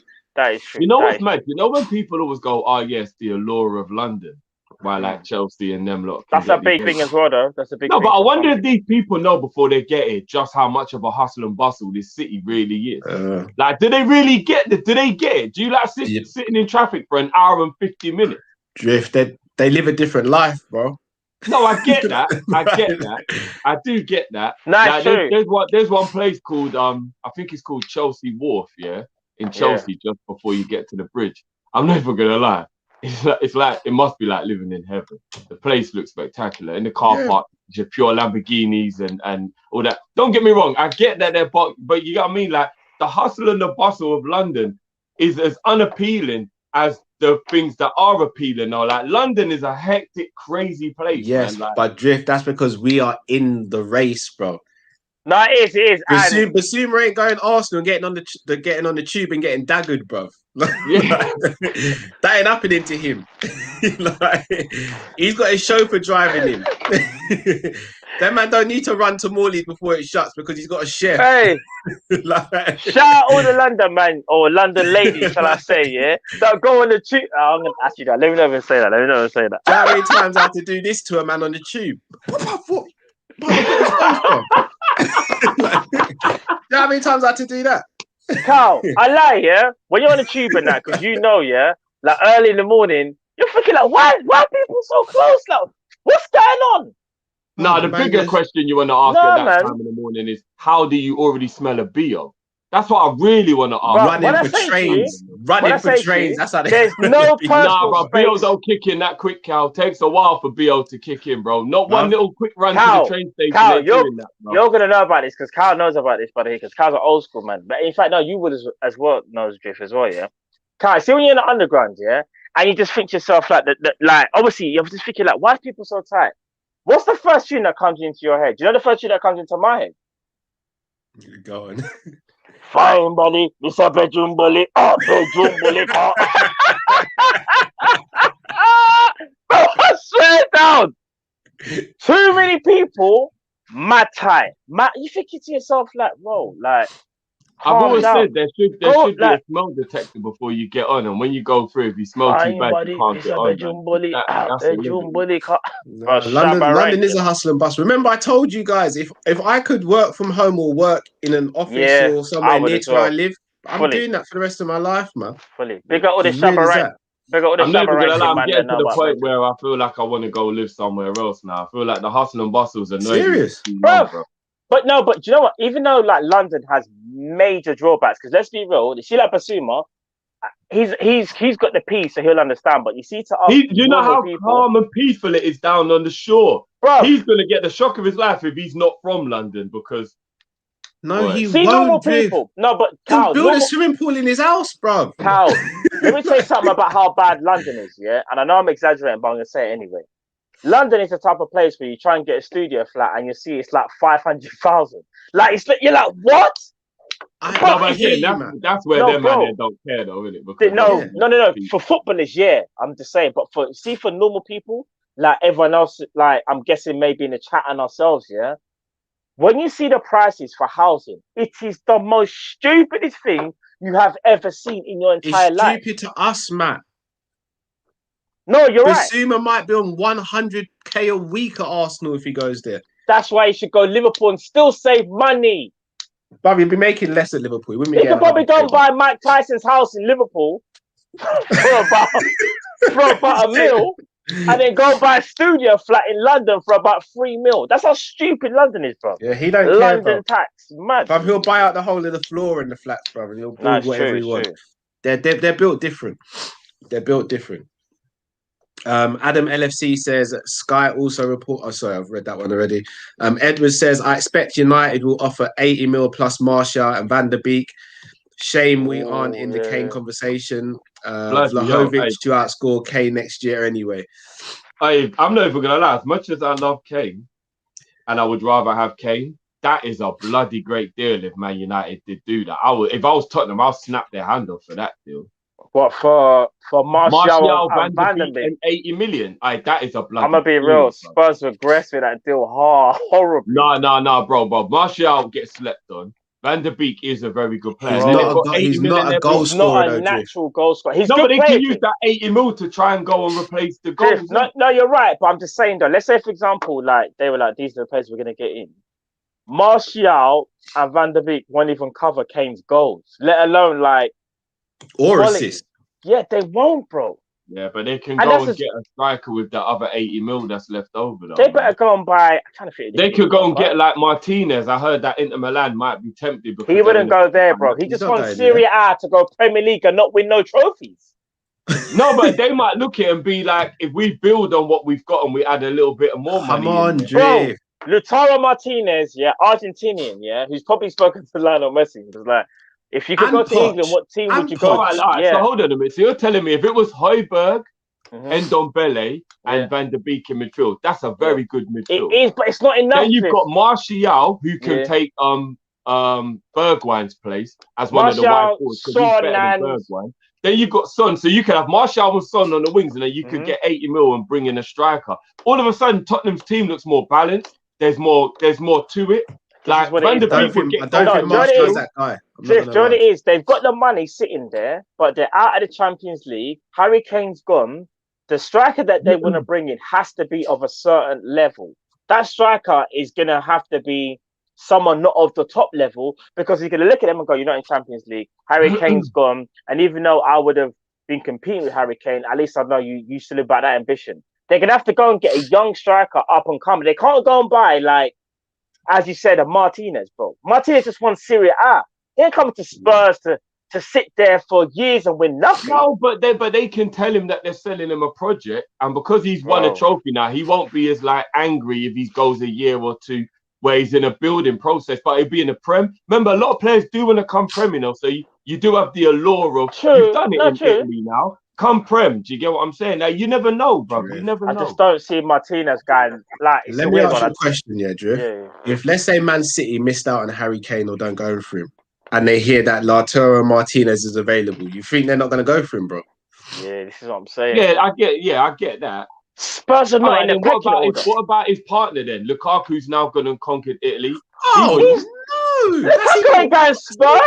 Well, you don't think Lukaku would go Spurs? Do you know where he would go? He would go back to Chelsea. He'll go back to Chelsea and prove to people that I can win the Premier League. I don't think he'd go back to Chelsea. No, he would. If he'd Chelsea go back to Chelsea over Tottenham. Yes. Oh, I know, but Man United, he would. No, but I don't think any of those teams will bid for him. No, I'm just saying though, if Lukaku was to ever be on the market, Chelsea would go for him. You think so? Yeah. Yeah, I think so. Bro. Whether they get him or not, but they would definitely, in my opinion, they would definitely try to go. I don't think he'd go back to Chelsea. I think that ship sailed to go. No, I think he would, bro. He ain't going Man United. No, obviously he's not going to go back to Man U. So he's going to go Spurs or Chelsea, in your opinion? A team that wins or a team that just... No, but I'm talking about a Tottenham team that gets in some players to show that they're making strides to go in the right direction. I don't mean like a Tottenham team that's regressing. He wants to win. He wants to win. All right. This is the only way I can describe I think people are being a bit too disrespectful to Tottenham. They're not a great No. Drift, can I say this? The players you're speaking about, bro, they are world-class players who are winning right now at the peak age of their careers, pretty much. They're not going to want to go to a project where it might take 3 or 4 years for them to win something. Lukaku wants to win for it, bro. Do you know the easy way to think of it? Suarez, left Liverpool. We went and bought a bag of man. It's the same thing with Harry Kane. When you lose your top boy, the person coming in is going to kind of know that you're pressing the reset button. Lukaku's just won Serie A. He probably ain't going to want to go to no project. He wants to go to a place where he can win now. That's why, for me personally, I think he would choose Chelsea over Tottenham all day, every day. That's just my opinion, but maybe. Gangan Deep says, shout out to my sociology teacher. We all need to adopt a modest way of life. No better, no worse, just different. # big up Kopish. Facts, Gangan Deep. Great super chat there. Trust me. Musa LFC says, Kane saw Vardy taking over his legacy and said, bun this, but let United focus on Kane and we will focus on Sancho and a different number 9. We'll see. Kadir saying it's been confirmed Spurs are already looking for a replacement. Abubakar says, my wife said I can't buy the new merch because we have bills to pay. By the way, forget about Kane. We are getting Daka. We got bills to pay. Just in case she's watching, just let him get one, man. Come on. Yeah. One little tea in that. They're not too pricey. They're not too pricey. Jamie, shout out to Jamie. I don't think Kane works at City, but I think he's very suited to United. I think he works wherever he goes. I think he works at City. You know why? I think he works wherever. He can do wherever he goes. I think he works. When Pep Guardiola wants the striker to do everything, Kane can do all of that, bro. So he'll drop into space. See, the thing is, Pep kind of like had a little go at Aguero for just being a goal scorer and not really getting involved in the game. They brought in Jesus. Jesus was not a goal scorer like obviously Aguero, but Jesus used to get involved in the game more. Aguero said, "Oh, you're trying to challenge me? All right, cool. All right." Aguero started to get more involved in the game. Harry Kane would do that from get-go because at Spurs, he's had to do that because he's had to be the talisman. So he goes to City. It's a wrap. It's a wrap, bro. Fahim's the only one in Twitch. Yeah, Fahim, Twitch gang in that. Hey. LFC Aaron says Kane's representative reached out to Man City, Man United, and Chelsea to let them know Kane is available. Tells you everything you need to know about our club. Yeah. JK1892 says, "LOL. If United get Kane, we'll see no more protests." That's a point. The Glazers kind of need to keep their boys happy over there as well. If they get Kane, though, we won't see any more protests. We won't. Do you want to know something? Shout out Icon. We won't see any more because they don't play Liverpool again, though. Yeah, that's true. Shout out Icon Barbers, Carl. You see, Vinny. I think Vinny and both Richards said I'll be seeing them this week. If he was to ever leave Spurs, they said he's going to Man United. They kept saying, but this is from 4 or 5 years ago. Yeah, they were saying, "Oh, brother, if he was to ever leave, he's going to Man United." You know, they were like, Man United or City. Man United. He's got one of them too, I think. ZZ says Kane's ankle's made of breadcrumbs. It's harsh, ZZ. Dinesh says he's damaged with the transfer request, so it will cost lower. Yibba says FSG are a joke and they don't deserve Klopp. Moose LSC 21 says after the season I expect a good window, but that doesn't mean I'm expecting Kane. It's not realistic and I'm okay with that. I reserve judgment. That's fair point as well. Trudon says Kane or Mbappe if possible. Trudon says Kane or Mbappe. Yeah, for me, yeah, Mbappe. They are impossible, 100%. No, they said if possible. Oh, yeah, I'm saying Mbappe. Oh well, I'm saying that those two players will price us out. Like we won't. No, but he's just saying. No, he's saying either or drift. He's saying fantasy. He's just saying fantasy. If you can pick one. Okay. I'm saying Mbappe. Only for me. I'm actually sitting here just thinking. A lot of people are saying Sancho, yeah, because the talk is that he's probably about 70 or 80 mil now. Obviously Dortmund have come down a bit from that unrealistic price they had before. And I'm sitting there trying to get someone to even convince me that we would even splash 70 or 80 on one player. Even, do you know what I mean? Like, but we're not going to. We all the reports that you see, Drift, is like Liverpool are badly interested in Jadon Sancho. They really like the player, but they'd have to sell a major player. It's like, well, it's just pointless. Before I got married to my wife, I really like Beyonce as well, Matt. Forget. You said that. I never said that. With that one, right? You said that. Forget about who. Married, I really like Beyonce. Forget about who goes and forget about all of the way we're models. Yeah. Forget about all of that for a second. Let's imagine we've got owners that will do whatever it takes, regardless. Yeah. Is Jadon Sancho good enough to be the marquee player we get? Honestly, now put everything to one side, and you've got and I'll just throw this in as well to just let you know you've got a summer where Messi could be going to one of the rivals. Kane looks like he's going to one of the rivals. Haaland, Mbappe. These guys are most likely going to Varane. These guys are most likely going to start rocking up at our main rivals in the Premier League. Big chance all of those players, or at least 80% of them, are going to be rocking up at the rivals. Do you lot honestly believe, while all that's going on, Jadon Sancho would be good enough to be our big player? Yeah, Do I you think really so. believe that? Bro, the reason I Yeah. say that, going by, and again, we shouldn't base every single thing on numbers. We shouldn't. But Jadon Sancho went to Dortmund at a young age, yeah? Bro, from when he got there, well, shout out you NBA man, he's a walking double-double. So this man will get, on average, he's averaging, if I'm not mistaken, roughly 10 goals, 10 assists, yeah? So I know it's not the same as being a 20 goals a season, so to speak. Like you just walk in and you're Harry Kane and you're bagging 20 goals. Like 10 goals and 10 assists is still just like, it's still 20 goal contributions. Bro, I'm telling you this from now. Jadon Sancho's going to get better. He's going to get more clinical. This man can beat his man, with ease. So you see how we talk about Mane, Salah, and like they've got to maybe a point in their careers where they might struggle a bit more to beat their man. Jadon Sancho can do that in his sleep. He's not at that clinical level that they are at, but he's only going to get better. From a commercial standpoint, Nike, bro, he's English. He will fill the top of the world being the guy that's like, for example, the new generation of Liverpool, to have that self-confidence, that self-belief. One of his great friends is TAA, yeah? Trent Alexander-Arnold.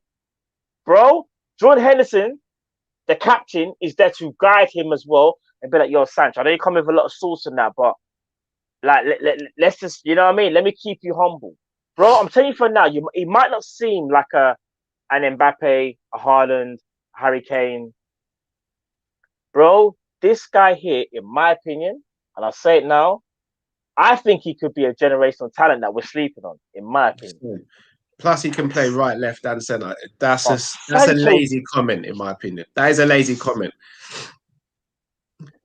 That's a lazy comment. That, and no disrespect, that to me suggests you don't watch him regularly. Yeah, they play nothing alike. Like, the only similarity they have is they're both light skinned and got good hairlines. That's the only similarity. That's why he must have said it, because that's just being silly though. Like, come I'm on, gonna be honest with you, look, yeah. I personally just feel like there's quite a lot of hype around Sancho, and I do rate the kid. I do think he's a good player, but for him to be put in the conversation with Mbappe and Kane and to be looked at as big of a signing as those guys, I think that's ridiculous. We're not saying he's as big of a signing, but we're saying he would be a marquee signing. He's not as big as those players. No, he's not. But what it is though, Jeff, he can't. For me, his talent goes under the radar, and that's why I feel like, say for example, we get Sancho, City was to get Kane, and say Man United, or say Chelsea was to get Haaland. Yeah, well, a lot of us look at it and go, oh, see, look, they got Kane, they got Haaland, right, bro? I'm telling you, and I promise you, Jadon Sancho would do absolute bits for Liverpool. Yeah. His dimension is maybe different. This is one of the ones where he's got to come and actually. Bro, I don't even think he's England's best player. And like, he's getting all this hype. Like, I'll put him behind Foden. I'll put him behind Rashford. There's not behind Rashford, in my opinion. No. I don't think Sancho's better than Rashford. Bro, no. Sancho is better than Rashford, and I'll tell you why. Sancho, in my opinion, as I said, he's been doing this from day. And I know we could talk about Premier League is harder or whatever. But you see Sancho, bro, as I said, he's a walking double-double. Like, he's getting you goals and assists. He's getting you both. And dare I say it, we talk about Foden. Yes, I think Foden is like maybe more naturally gifted. Foden is better than Sancho. No, but we say that though, Drift. But what are you basing that on? Foden's in a much better team. And also, what are you basing it on? I'm basing that. That's no stats and thingy. That's me just basing it on the eye test. But that's it's one season though, Drift, in the best team in Europe right now. Because Foden's had a 6th season, but it will be interesting to see if you was to swap the two and put Foden in Dortmund. Foden would rock up the German league. No, but bro, he's not playing with the same caliber. Yes, will he do it with Dortmund though? Can I just say this? Question, Drift. He goes from playing. Dortmund ain't got no idiots in that team, you know. No, can I say something? Drift, no one's saying they've got idiots, but are they better than Man City, bro? Bro, he goes from playing. No. He goes from playing with Gundogan to Emre Can. There's no disrespect to Emre Can, you know, but Gundogan is better than Emre Can. He goes from playing with but he's got Bellingham, he's got Royce, he's got Haaland, but he's got ballers in that Dortmund. I'm not saying he hasn't. They can't speak to City though. Come on now. Some of those players that I just said can. Bruv, he goes to a team. You see, right now, he's playing for the most arguably gifted team in the world for possession. So you're always going to have the ball. You're never really chasing a game because the players you have around you are so good and so well drilled compared to, go to another team where the playing style is very different. You're not going to be a possession-based team. You're going to come up against a Bayern Munich. Furthermore, you're going to come up against other teams that slightly might per se a little bit more possession football. And now you've got to stand out and be the guy. I'm not trying to say Foden can't do that, Jiv. I'm just saying, put Sancho in a possession-based team where he's going to have more of the ball. He's going to do some serious damage, That's all I'm saying, bro. If he proves me wrong, fair enough. I'll always be willing to own up. As things stand now, Sancho's on, I think, 16 goals and 16 assists this season. No, but I don't always just look at the statistics. Like, I'm not saying when I watch Sancho play, look at the play style. He's a good player, but I don't see the hype. Bro, did you watch the German Cup? Did you watch the can't remember how you pronounce it, but the final, the German Cup final? You see what Sancho done? But this is what I'm saying, bro. You got to watch, man. Bro, you have to watch him more regularly, Drift. Bro, Sancho. I've watched about 15 to 20 games since Sancho's been at Dortmund that he's played in, and I'm just not as impressed as everyone else. And I'm sure that's enough games to be able to get where everybody's coming from. Like, I don't think he's a bad player. Don't get me wrong. I don't think he's crap. And if he came Liverpool, I'm not going to be angry or upset we've got him. I just find it hard to get why everybody's just on him the way they are. Like, because he's quality, bro. He's top quality. He's a top quality player, bro. I would be very disappointed if Liverpool went for him over a lot of the other players that we're talking about. No, but that wasn't the question. It was. I was saying you're watching the rivals go and get those guys, and then Sancho's who we've got to be left with. Are you happy with that? And I wouldn't be. Yeah, I'm not. What you think I'm gonna sit down and cry if we get Jadon Sancho?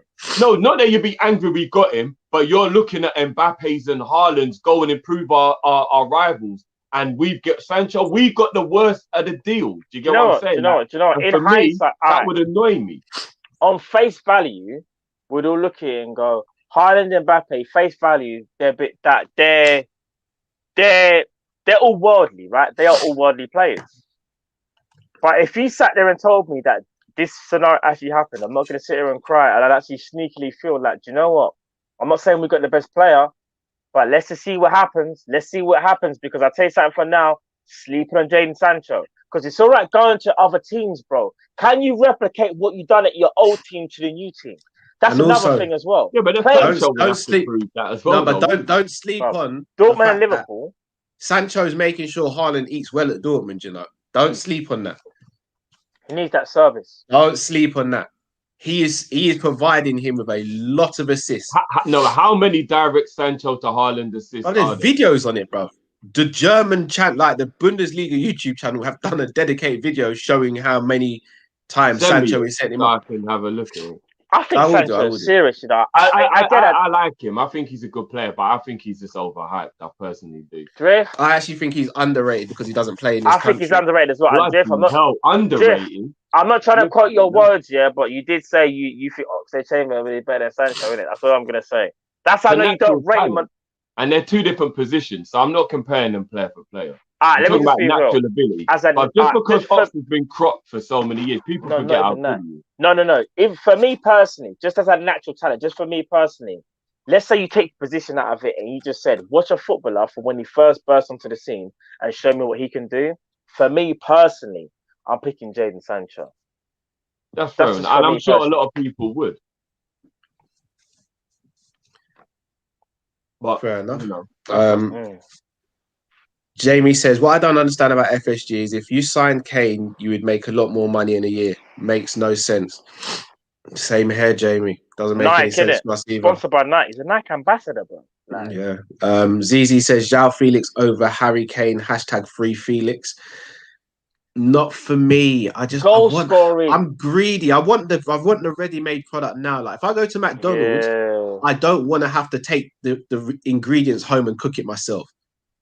I want the burger to take in a bag and go home and eat. That's where I'm at with Liverpool now. I don't want the ingredients. I can go to the shop and buy the nuggets and the chips and all that and cook it myself. But no, I want a ready-made thing, man. I want it now. I need it. Just before you get back to the super chat, one question, yes or no?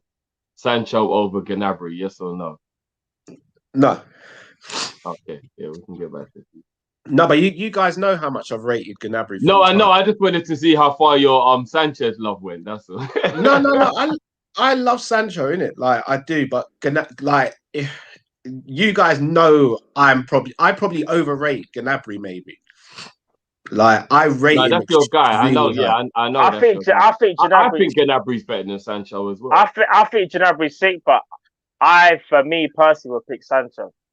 See, I think Gnabry walks into virtually every team in world football. Huh? Pretty much, in my opinion, he does. We got to debunk this now. Does he get in over? Does he get in City's team? Yes, for me, he would. Who's he getting in over? Foden. He starts over Foden for me. He starts over Foden. Yeah, in the front three. But here's the joke: they're not even starting Foden.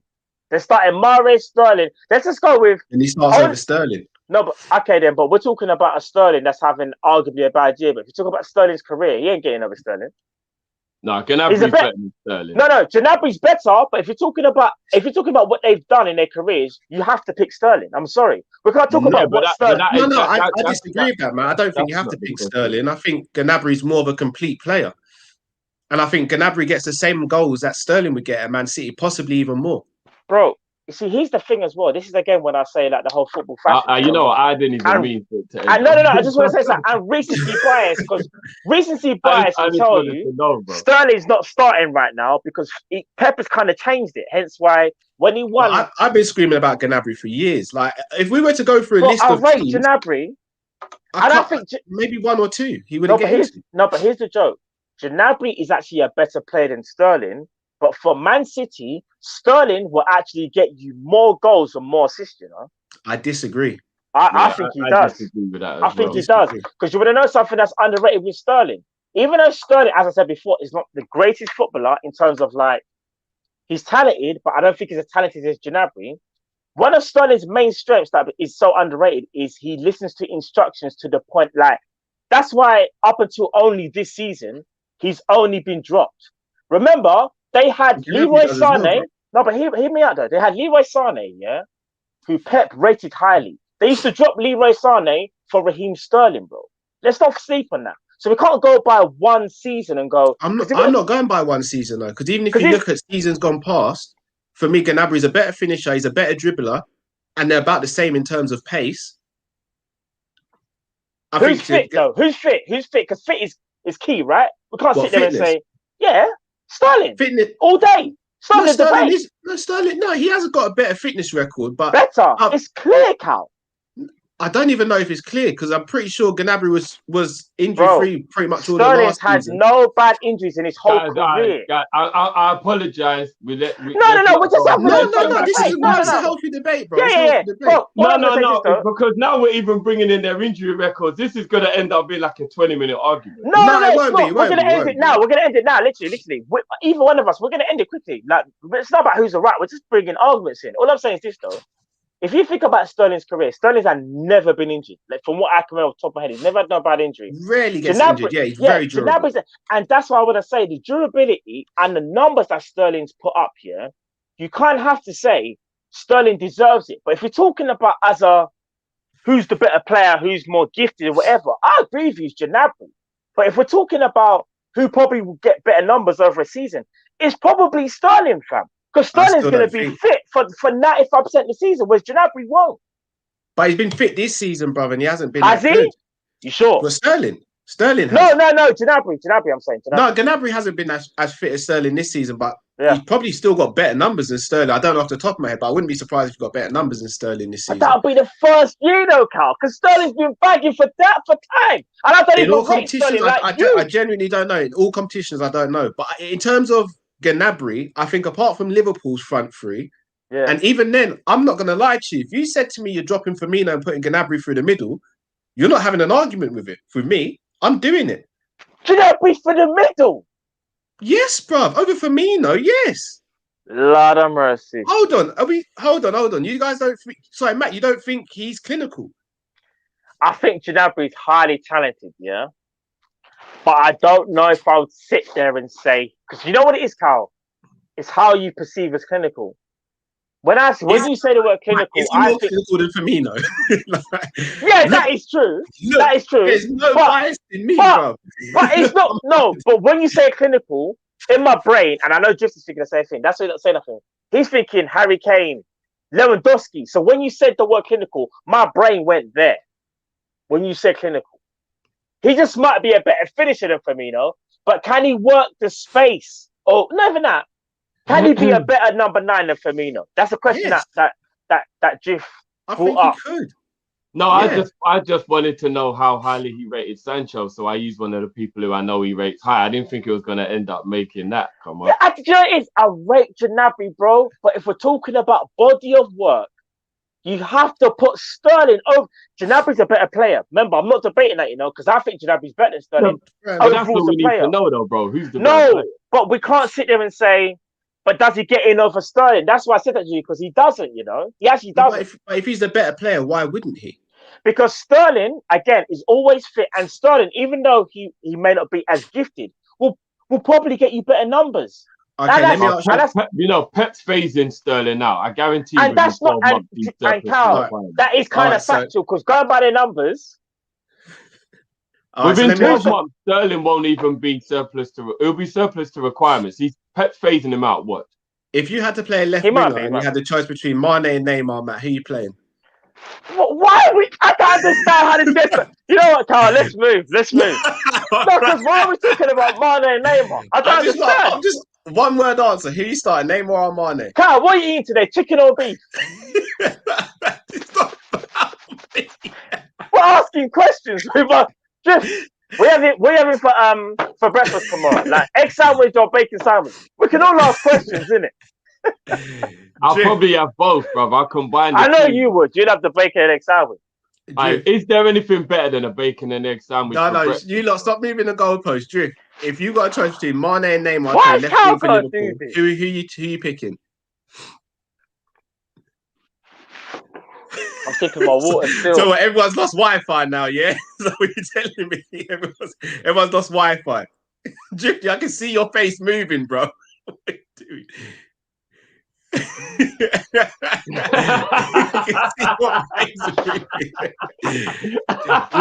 We'll move on then, yeah? Let's move. Moose LFC 21 says Sancho is even more talented than Mbappe and Foden. Not Mbappe. Foden, there's a conversation. There's a debate. There's a debate to be had, yeah. You man basically called for lawyer real quick. Know how high you rated Sancho? I didn't even try and cause all of that. But you're asking about Mane and Neymar, you're asking something different now. And you all purposely just ignored the question. So well done. No comment. I lost connection, bro. What? No, you lot. What you say? No, it's all right, man. You're back now. Don't worry.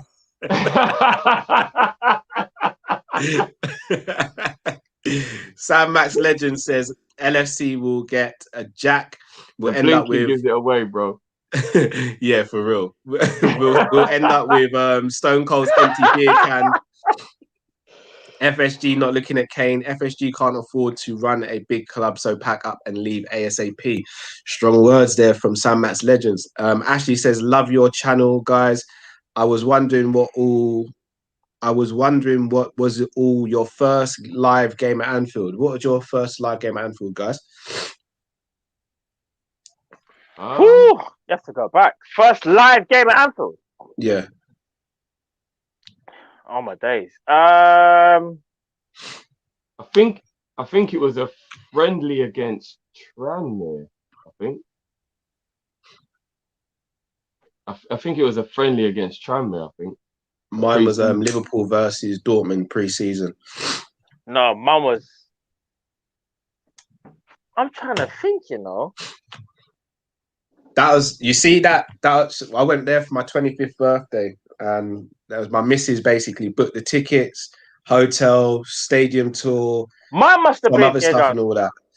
That was when I knew I was gonna marry her. Still. I swear that when you went to the game. Yeah. That's when she secured the thing. Still. That's mad. Still. Before that, she was still on trial. But after that, I was like, yeah, you can sign on the. What? By the way, big up for being a new viewer of the show as well. Big up yourself. What you got to remember is when you live in London as well, it's actually really difficult to get tickets. So it's not even about wanting to go. It's about can you even get hold of the ticket. That's mine must have been. It's very difficult to live in London. I'm just gonna be straight with you guys. I was broke. Like I couldn't even. I didn't have that type of money. That plays a part as well. That plays a part. Being real, 100%. I didn't have that type of money there to go to Liverpool. Like, man, to be real. So mine would have been. Funny enough, mine would have been first time Anfield.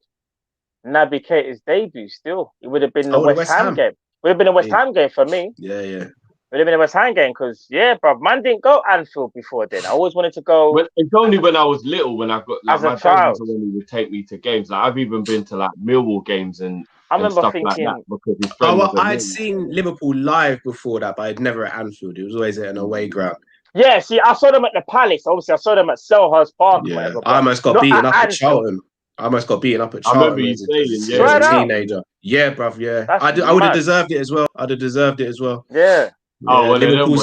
I was sitting with the Charlton fans. Morientes scored his first goal, and I jumped up. Bro, I would have went mad. I deserved to get weighed in. I'm not gonna lie. I would have been out of order. I'm not gonna lie. That is one of the reasons why it's really difficult for you to, for me to think if somebody, because there's been loads of times that some of my Arsenal friends have said, you know, bro, out of the fact that I know how much you love them, I can use my ticket to get you to the game, but you've just got to be in our end. And I'm just saying, no, there's no way I can be in the Arsenal end when Liverpool play. There's no way. I get smashed. You can't. There's no way you think we can score a goal? I'm just got to go.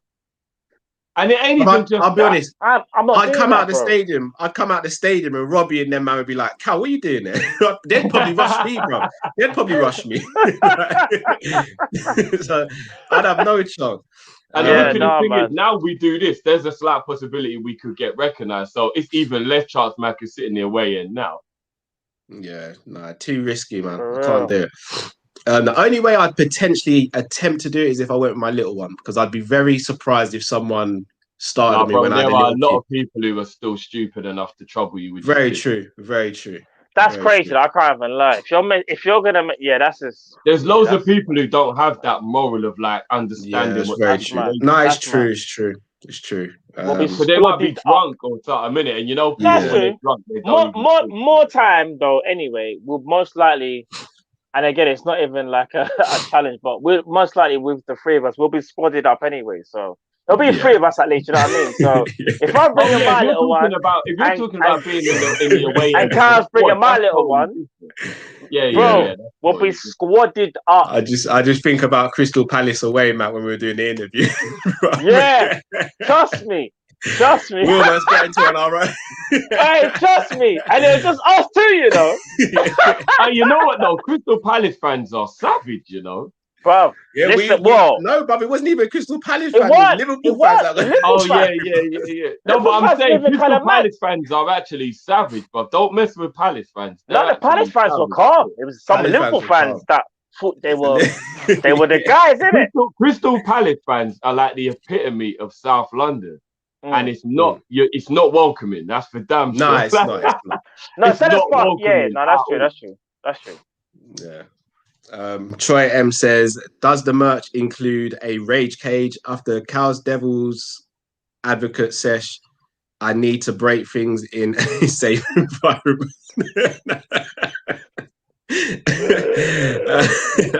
We'll work on it. Tete Q says, thanks for the content as always. Smash the like button, people. Bro.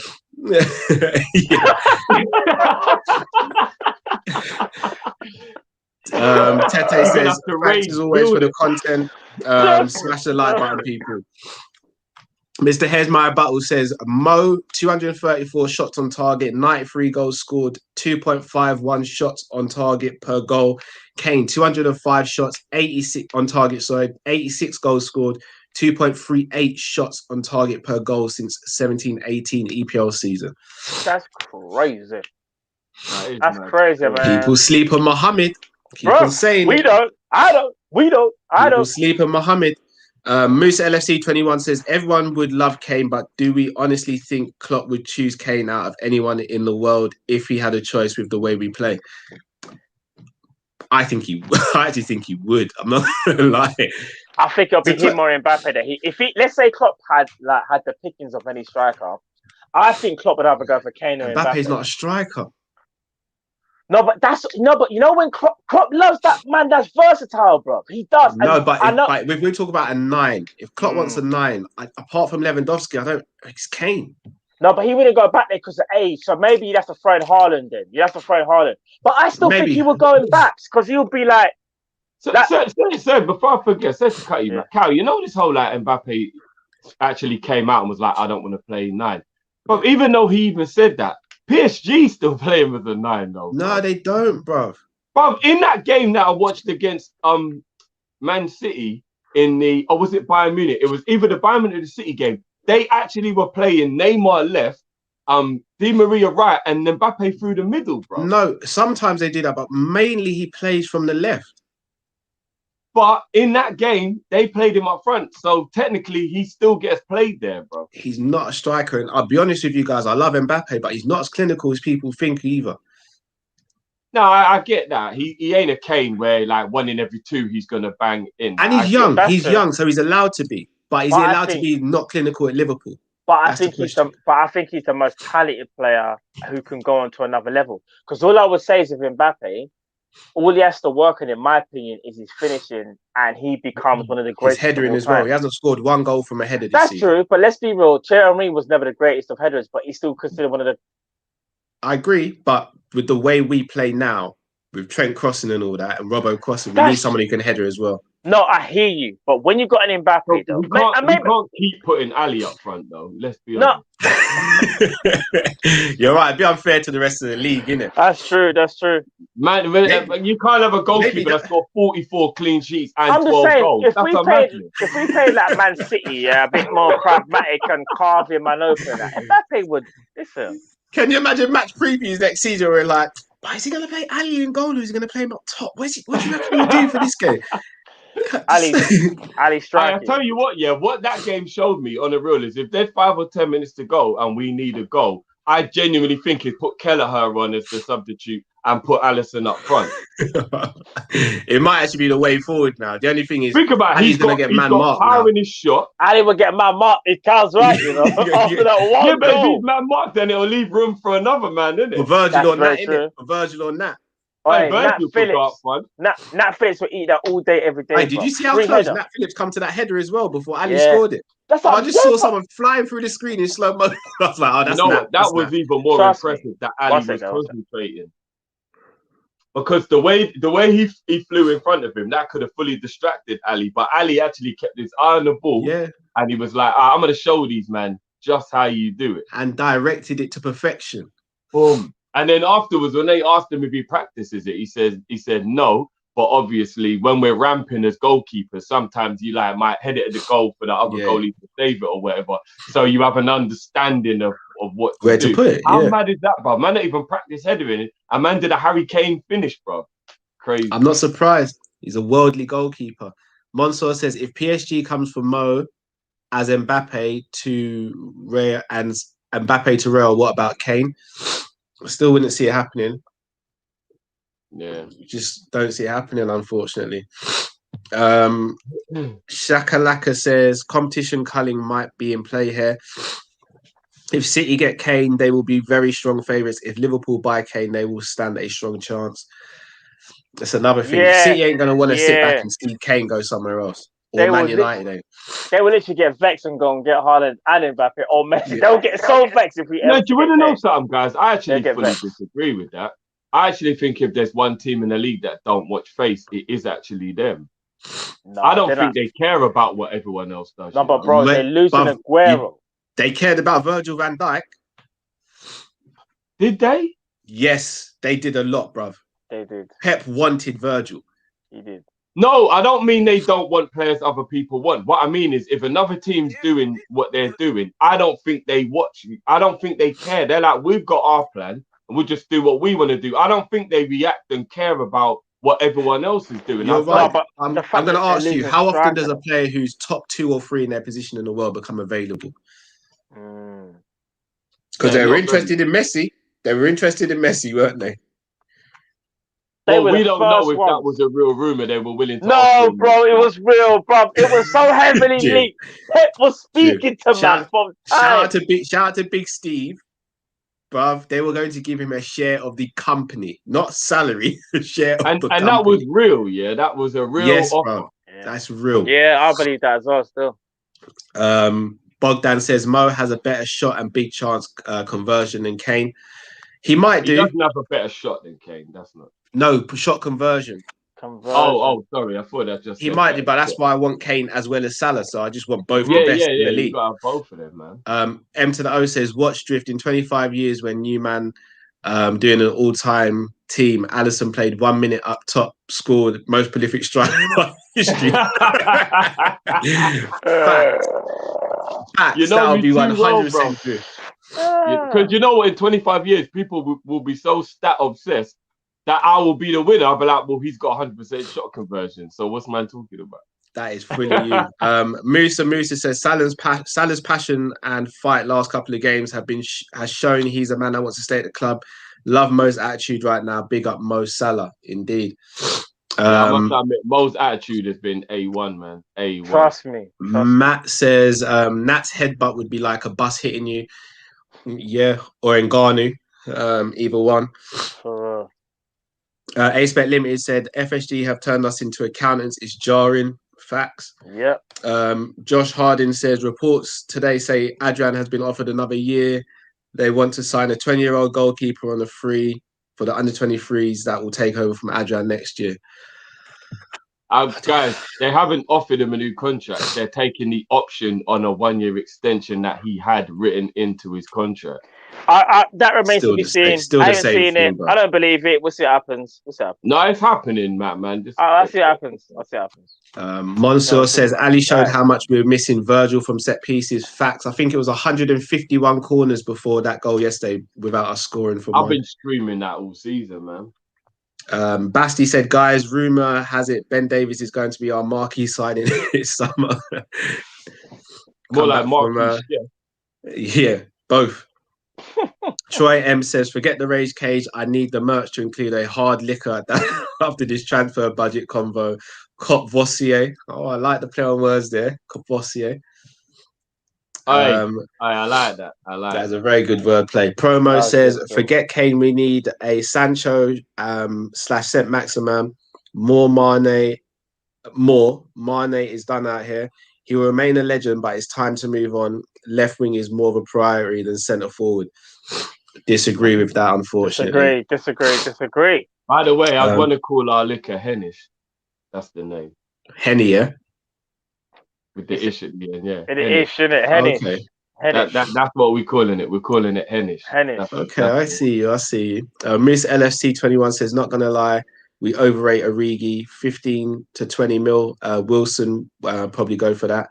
Sorry, went for that. Callum Wilson even.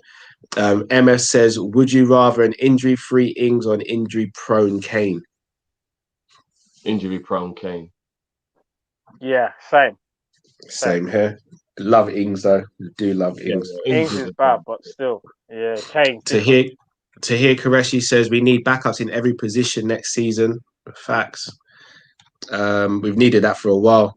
Nisa Pongi says, yeah, Drift, I'm gonna take your advice from yesterday. Don't watch Ali and Forklift. Those pallets I almost crashed into yesterday. There was a guy behind the pallets. Brother, I would have been done. Oh, goodness me. Bloody hell. Yeah, Nisa, don't do that. That would have been a write-off. This is the most underrated comment of the show. I'm sorry. Fran is an absolute G. Fran said I was terrible at maths before FSG took over Liverpool. You say Carol Vorderman now, yeah? Wizards and that. Oh my days.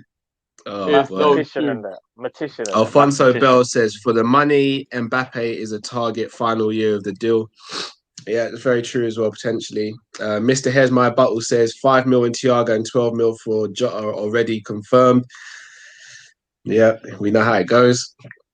Geordie T says, I'm a Bayern fan and it's not true. Look at our injuries the last 3 seasons. Could you confirm what you're saying is not true? Whether I'm saying Gnabry doesn't get injured a lot or Matt's saying he does get injured a lot?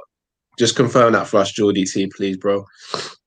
Jamie says, Son with Kane is like a Ferrari. Son with no Kane is like a Lada. Oh, that's harsh. Damn. That is, yeah. Damn. Larders are a lot better now, though, right? Say again? Oh, no, sorry. That's Skolder, isn't it? So, that's Skolder, bro. Them thing they're done I long don't even time. think they make Larders anymore. They don't, bro. Them thing they're done out, bro. Who thought that was a good idea for the name?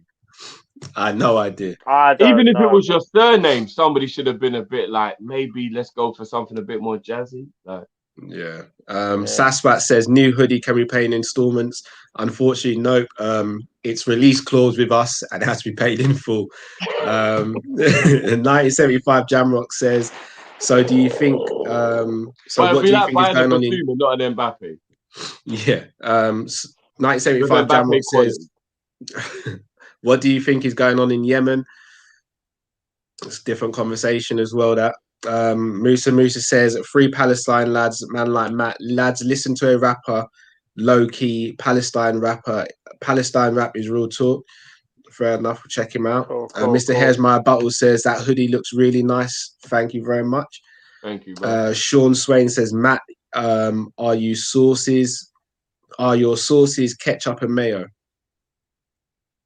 Don't know, it depends what sauce you like. Do you like barbecue? Do you like ketchup? You like mayo? Well, it depends. That must be about where you was talking about the transfer earlier. Yeah, people could question my sauces. They listen. If they want to, they can if they want to. That's fine. Yeah. Absolutely fine. Matt says brown sauce on that bacon sandwich. What I'm gonna say is this. When I was the one that was saying Thiago, and that's what I'm gonna say in it. I was the one that was like, no, I think we might have a chance still. What happened? Did we get him or did we not get him? We did get him. There was another player that you said as well. We didn't get. But obviously, as we all know in football, yeah, I could speak to Michael Edwards today. Yeah, I know. He will say, "Boom!" But everyone knows it's football, innit? It happens. Yeah. You can't get everything right. Come on now. I'm not gonna sit here and say man's got some top tier sauce, you know.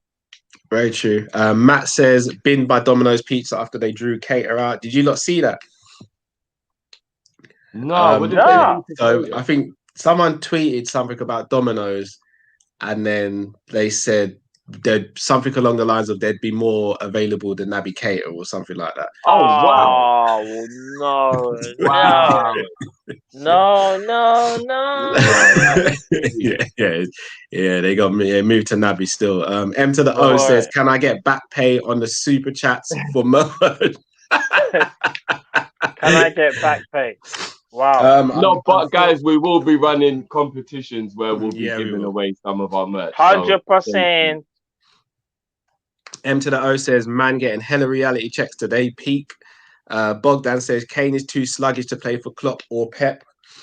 He's not, guys. He's not. He is very, very underrated for his work rate and his hard. Like, he works hard. He's not a lazy player at all. For real, he's not. M to the O said, let's talk about the game. Thiago crying, Mo stars in their eyes. We will do. Agopa, would you guys accept if PSG offered Mbappe for Mo? For me, no. No, because I want Salah to stay. It's not about one in, one out. Ella Codisco, there's Drifty, I'm a United fan, and Sancho is miles better than Rashford. Talent and eye test just says it all. Bogdan says, would you break up the Trent, Thiago, and Mo triangle for Hendo? I don't think you need to. Yeah, I think it depends on the opposition. Yeah. I get what they're saying. We need a moment of silence for how saucy Thiago was yesterday. Yeah, we do. Almost finished with the super chats. Gangan Deep says Trent, Robbo, and Sancho on the left, right-hand side. Yep, I'd be good with that. AM says Gnabry is much better footballer. The only thing Sterling has over him is pace. And that's just about because Gnabry. Yeah, Gnabry's quick. M to the O said Matt's beard, the only W he's taking. Gnabry is cold. Um, Gangan Deep says Sancho is good at building up play from deep as well as being devastating on the counter with Haaland, Reina, Hazard, Guerrero, etc. Him at Liverpool with Salah, Mane, and Jota on the counter. Given goes taking souls. Hashtag taking souls. And Mansour says Ali showed how much. Oh, got that one already. All right, Drew, if you want to speak about the game yesterday, I'm going to quickly blow my nose. Do you want to start on your thoughts on Thiago, bro? Yeah, I just feel like everything people have been trying to downplay about the way Thiago's been for us this season with regards to like, you know, he's been a flop, he hasn't settled, he's not as good as you lot say he is, and all these kind of things. I feel like a lot of the time people just want to shoot down your top boy, innit? Like let's keep it real as well, yeah. There was a lot of people that won't admit it, but they were extremely worried and they were also jealous when they found out that Liverpool were actually officially signing Thiago. And I feel like what they wanted to do was they wanted to convince themselves that Thiago is a dead player or he's not going to do well in the Premier League or whatever the rubbish is that people wanted to say about him. And yeah, he may have not been as good as we thought he was going to be, but we're not making excuses for the guy. There are actual real reasons, especially personnel, who we've had to play with. The fact that he's playing in the worst team that we've had for like 4 years in terms of like the way we're playing and confidence and whatever. And when Fabinho went into midfield, which allowed Thiago to stop doing what he'd been doing for a lot of games, which is just chasing the ball and running backwards rather than looking forward, he has just got better and better and better. And in the last few games, especially yesterday, the class was absolutely different level. And when I mean different level, I mean different level. You have to understand, if you really understand football, that the intelligence of his forward passing is ridiculous. He will actually see a pass you haven't even got a clue is available. Sometimes the player receiving the ball thinks, holy shit, how did he get that to me? Do you get what I'm saying? Like, every now and again, Cal, yeah, I will actually have a moment during the game where I stop and I actually realise he's a Liverpool player. I'm still on that wave, bro. I'm still on that. No novelty has worn off for me at all. He's my screensaver on my phone, bro. Like, no novelty has worn off. Like, you know that cartoon screensaver with his side profile? That is my screensaver on my phone, bro. Like, this guy is on another level when it comes to, like, football IQ and even the technique. I don't think people realize how good he is technically. Like, so good. It is the way he just rolls the ball over his foot and changes direction, and the defender don't have a clue. And it's the balls around the corner, the reverse pass, like the flicks. Listen, and in yesterday's game, man was on a 93% pass accuracy, and we're not talking about easy sideways passing. We're talking about progressive forward penetrating passing. The man's on another level. The man is on another level. And I see a couple of people talking about Trent. Between Thiago and Trent yesterday, it was source personified. That is the way you use the ball and manipulate the ball to work for you. And the opposition can do fuck all about it. It doesn't even matter how much they pack the box, how much they whatever. They can still penetrate with the way that they can pass, cross, and manipulate the ball. And you know what? With Trent actually being able to learn off of Thiago, he'll learn more and more how to use how good his passing range is by being around a guy like Thiago. He'll be like, no, bro, maybe you should do that. You know what? Don't do this. When you see this angle, maybe try this. And he's already got the technical ability to do whatever Thiago teaches him. So this is only going to make Trent get even better working with Thiago. Iron this is almost like iron. him having Gerrard back almost. You know, like having that guy who can show him technique, what to do, when to do it, whatever. Bruv, future's bright, man. The future's iron Trent. sharpens iron. Bogdan says, Thiago is playing in Hendo's favourite position. He is, but this I keep on saying it. I want Klopp to have headaches. I want him to have selection headaches. I want him to go to bed at night before we've got a game and think, do I play Henderson or Thiago today? Or do I play Mane or Sancho today? Or do I play Jota or Harry Kane? I want him to have these problems. I want him to go to bed and think, all right, so Virgil played the last 2 games of the week. He just come back from injury.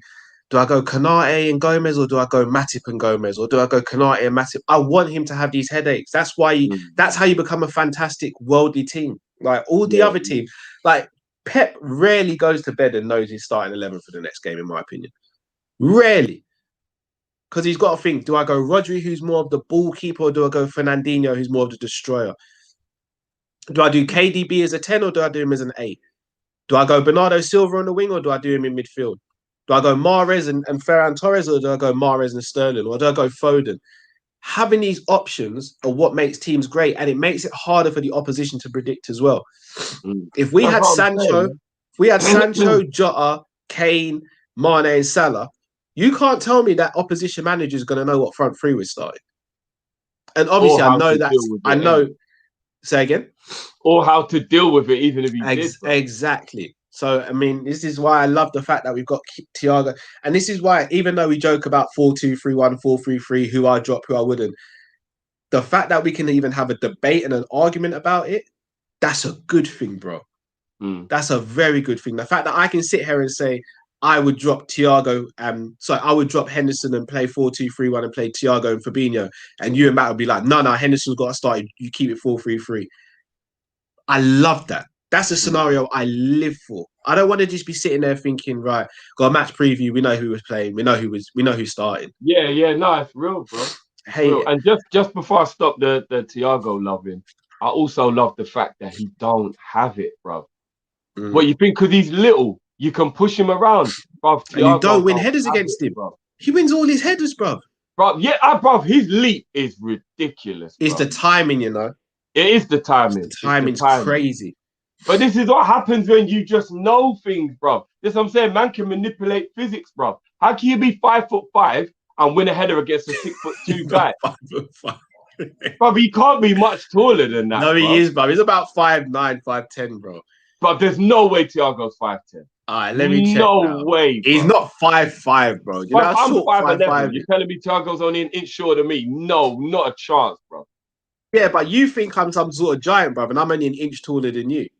No, I agree that your height is like quite deceptive, but how he cannot be 5'10", bro. No way. He's got to be about 5'7".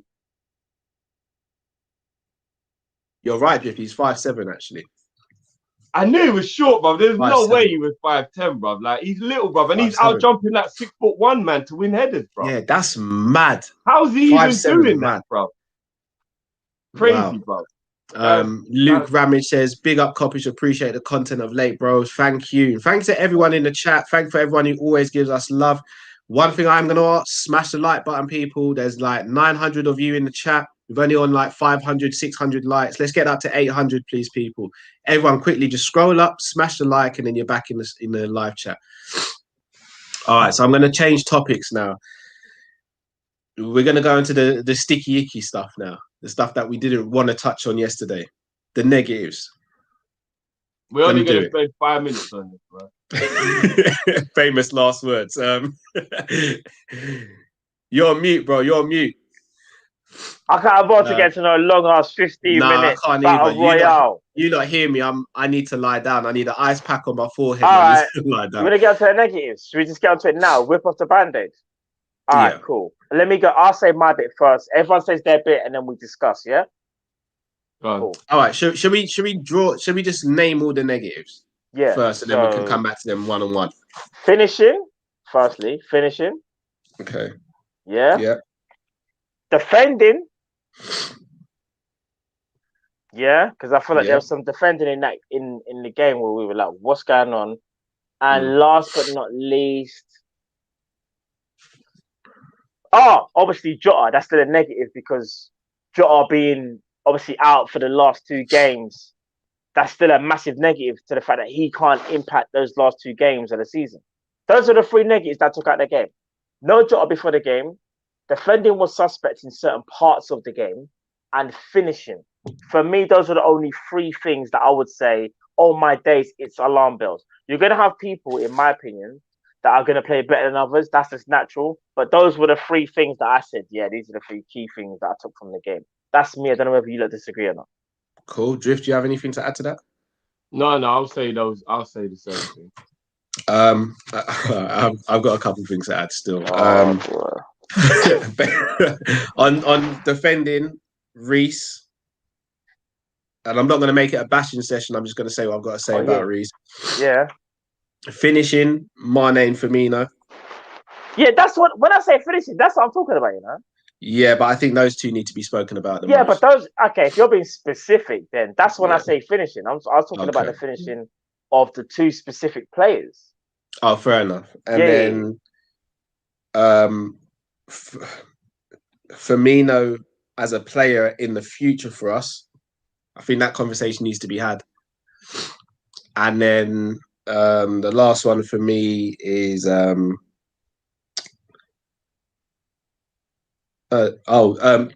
Genie slander. Okay. About people saying he didn't celebrate and stuff like that. Yeah. Which is far from the truth. Completely wrong. I don't even know where people were getting that from, to be honest.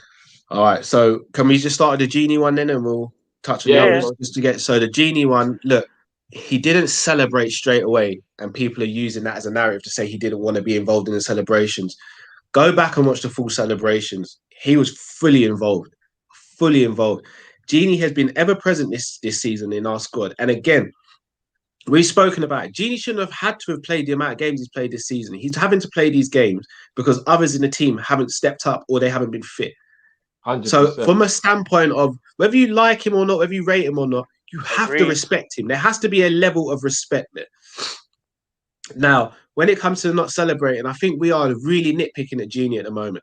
And again, I'm not going to sit here and say he's played sick for poor portion of the season because he hasn't. But to sit here and just look at every little thing he does and critique it, it's a little frustrating to see, especially after winning the way we won as well. Like, we should not be digging out footage like that. Go back and watch the full celebration and watch the fact that he was celebrating. We can't keep on doing this. And again, this is coming from a point where it feels as though everyone's saying, "Oh, his head's in Barcelona or he wants to leave." Genie has never wanted to leave Liverpool. He just wanted a better contract. And the fact that he's played this whole season so professionally when he didn't have to, I think he needs to be recognised for that as well. So, again, I'm not going to sit here and say he's had a fantastic season. He hasn't. But let's not sit here and act like he hasn't given absolutely everything for our club this season when he knew he wasn't getting the contract he wanted and knew he was going to have to look for a new club. Let's not do that, people. We as a fan base, we are better than that. And we need to be better than that. Agreed. I don't know if you guys want to add anything to that or if you think I've gone too far one way or another. I think you've touched everything. Like, you've touched everything that needs to be said about Genie Wijnaldum. I just think he's been running to the ground. He's not having his best season. Contract negotiations have not gone well for him. It's going to affect him. Players haven't stepped up. Genie arguably should have maybe involved more in rotation rather than starting at a certain point as well. When you buy the likes of Naby Keita and Ox, they haven't been fit. They haven't proven that they're worth, the starting place. So that's why he's always had to go back to Genie Wijnaldum. So yeah, man, you said the right things, bro. I think just allow the hating to Genie because Genie's done some amazing things for us, and we must never forget that. Like, don't ever forget where you came from. And that's why when I say to people, when we bought Genie Wijnaldum in the 16-17 season, if you ever thought he was going to do what he did up until now, I'll be very shocked that you thought that he would have this impact. Bro, the man helped us win the Champions League. The man helped us win the Premier League. Like, do you know what I'm saying? So I'll leave it there still. M to the O says Matt SC30 for MVP, yeah. Has to be Clay is injured. Say that again? Read that again, sorry? Matt SC30 for MVP, yeah. Oh, Curry. Has to be. Yeah. I was lost there. I'm not gonna lie. Probably Curry, but like I would say Joel Embiid had a great season, and Luka Doncic as well, and Dame Lillard as well. But probably Steph, because when I think about it, just on a basis of Steph has had no one to help him, Steph has just been absolutely stupid, like just mad. But yeah, probably give him that still. Bit NBA talk for the man then. Demo Dre, I have to say yesterday was Nat's worst game in the Liverpool show. Raw. Demo, you okay? Oh yeah, Jokic. Sorry to cut you, Cal. Jokic. I forgot about Jokic. Jokic had a great season. But what did Demo say? No, Demo Dre criticising Nat Phillips. I didn't think I'd ever see this. Um, Big up the man them. I want merch in black and red. Finally been waiting on the merch. Demo, I need confirmation that this is you speaking to us right now. That's what I need. I need to realize and know. He's been Yeah, hacked. he's been hacked. Demo He's Joe's been hacked. That's not Demo. That's not it, Demo. and whoever you are, yeah, give back Demo back his phone. Yeah, Out of order. the rest will come for you. Exactly. Shout out to our brother Stro. It's been a while, bro. I hope you're well. Phenomenal content. Hit the like button and let's get to 750 minimum. Nail on the head about Genie. All right, big up Stro, man. Big up Bogdan. Trust I love Nat because he's a lionheart, but he gets out of position way too often. And even though he wins every aerial duel, he can't guide the ball. Slightly disagree with that because, dare I say it, he had to do a lot of covering yesterday. So I guess it can happen, but Reece Williams is the one. If you remember how we let in the first goal, Reece Williams got sucked in. And Nat Phillips is looking at him like, oh, for flip's sake, bruv, did you really have to go and do that? Yeah. Nat Phillips turn around and then run and then try and cut out the counter. There was nothing that he could have done. A couple of times Phillips did get sucked in himself, you know. He got caught under the ball more yesterday than I've ever seen. But dare I say that was once. I remember that. That was a bit mad. No, I would say that's the worst aerial performance he's had defensively yesterday. He was actually kind of like 50-50 on whether he was winning headers or not. I was quite shocked myself. I don't know. It's probably about 80% he won, but we used to seeing him win like 95%. I looked at it like he was compensating for Reece Williams, all jokes aside. Because again, if you look at the first goal was Reece Williams' fault. Reece Williams got sucked in. Nat Phillips had to turn and run and try and cut out the pass. Oh yeah, no, Phillips wasn't at fault for that goal. But you know, one thing I have noticed, root of the problem. I feel like even though I don't like the high line, Nat knows he can't have pace, and he plays a lot of people on side by being deeper than everyone else. You know, if you ever look at the line, he's normally the one who's the deeper. And if you're going to try and play offside, at least stay in line so we can catch people offside. So he's got to work on that as well. Yeah, obviously. But then again, it's like a high line is not even nowhere playing to his strengths. So Nat Phillips is playing for a team that doesn't even play to his strengths. He's also playing as a leader because he's the leader of the pack right now. Now that even Kabak is out as well. So it's like, what more can we really ask for, my man? Like literally, he shouldn't even really be here. And we're looking. No, I get that. But so we still have to critique him on the performance. No, 100%. No, I still critique him. You see what I noticed about Reece yesterday, yeah? And he's 19, and I get it. He is a deer in headlights. You can tell he's nervous. You can tell that he's shook. And it actually kind of, I think it's rubbing off on players around him. Whenever he's doing anything, you can tell he's booming. And I don't blame him. Yeah. But it must be unsettling for everyone around him knowing that he's shook and he ain't confident and do you get what I mean? Like you can tell, even his body language, you can just tell. That's what I was just gonna say. Even though he's tall, you wouldn't say he's imposing, innit? You look at him, you think I can get change out of him. He's lightweight, kind of. He's like a slim being, innit? He's a slim. Yeah, and you look at him and you think. You probably look at him and like, I'll be honest, Ashley Barnes and Chris Woods right now, they're looking at him thinking, I'm going to target this brother on Wednesday. Yeah, they're not targeting Nat Phillips. They know he's up for the fight, you see. So that's one thing we've got to be mindful of. Bogdan says, it happened before, guys. He's been very erratic. Very true. All right, let's speak about Jota's injury. That is a major blow, man. Where do we go from here? I know we've been dealing with it since the beginning of the season. Am I surprised? Yeah. No. Am I surprised at the same time? Yes. I'm hearing things today that he potentially could be. He's racing to be fit for the start of the Euros. That's what I've also heard as well. Is that how bad the injury is? That he won't be back till June. They're saying that went through on him, innit? Yeah, rushing to be. They're not saying he's going to miss Euros. They're just saying that there's a possibility that start of Euros, he still might not be fully fit, and obviously you don't want that. So again, it's like this ain't even an injury where we can blame our medical staff or our training regime. This is just an injury that's happened during the game, and that's why when I say to people, it's just been a season it's just been a stupid season. Like bare foolishness has happened. Like do you know what Klopp said yesterday? Klopp said, "I hate the word CAT scan because I don't have one player who's gone for one and come back with good news." There you go, man. There you go. Apparently, it's a broken foot. People are saying Oh shit! A broken foot. that's what someone in the chat said. I don't No, know. do you know what? No. Apparently, he's in a protective boot, but it's not broken. It's Okay, God he's willing, in a it's not. yeah. I think he's in a protective boot, but it's not broken. Cool.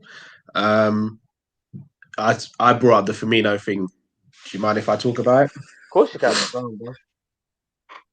I made no secret about it since I've been on Kop-Ish. I love Bobby in it. Bobby's my guy. My little one calls him Uncle Bobby. Got his picture on my mantle. Can't get much more love for the man. I've got a question, him though. I'm a Liverpool fan first and foremost. I want us to win things. I've been screaming about Bobby playing as a 10. And yes, I do think it could still work. And I thought he was actually good yesterday. I thought he was decent.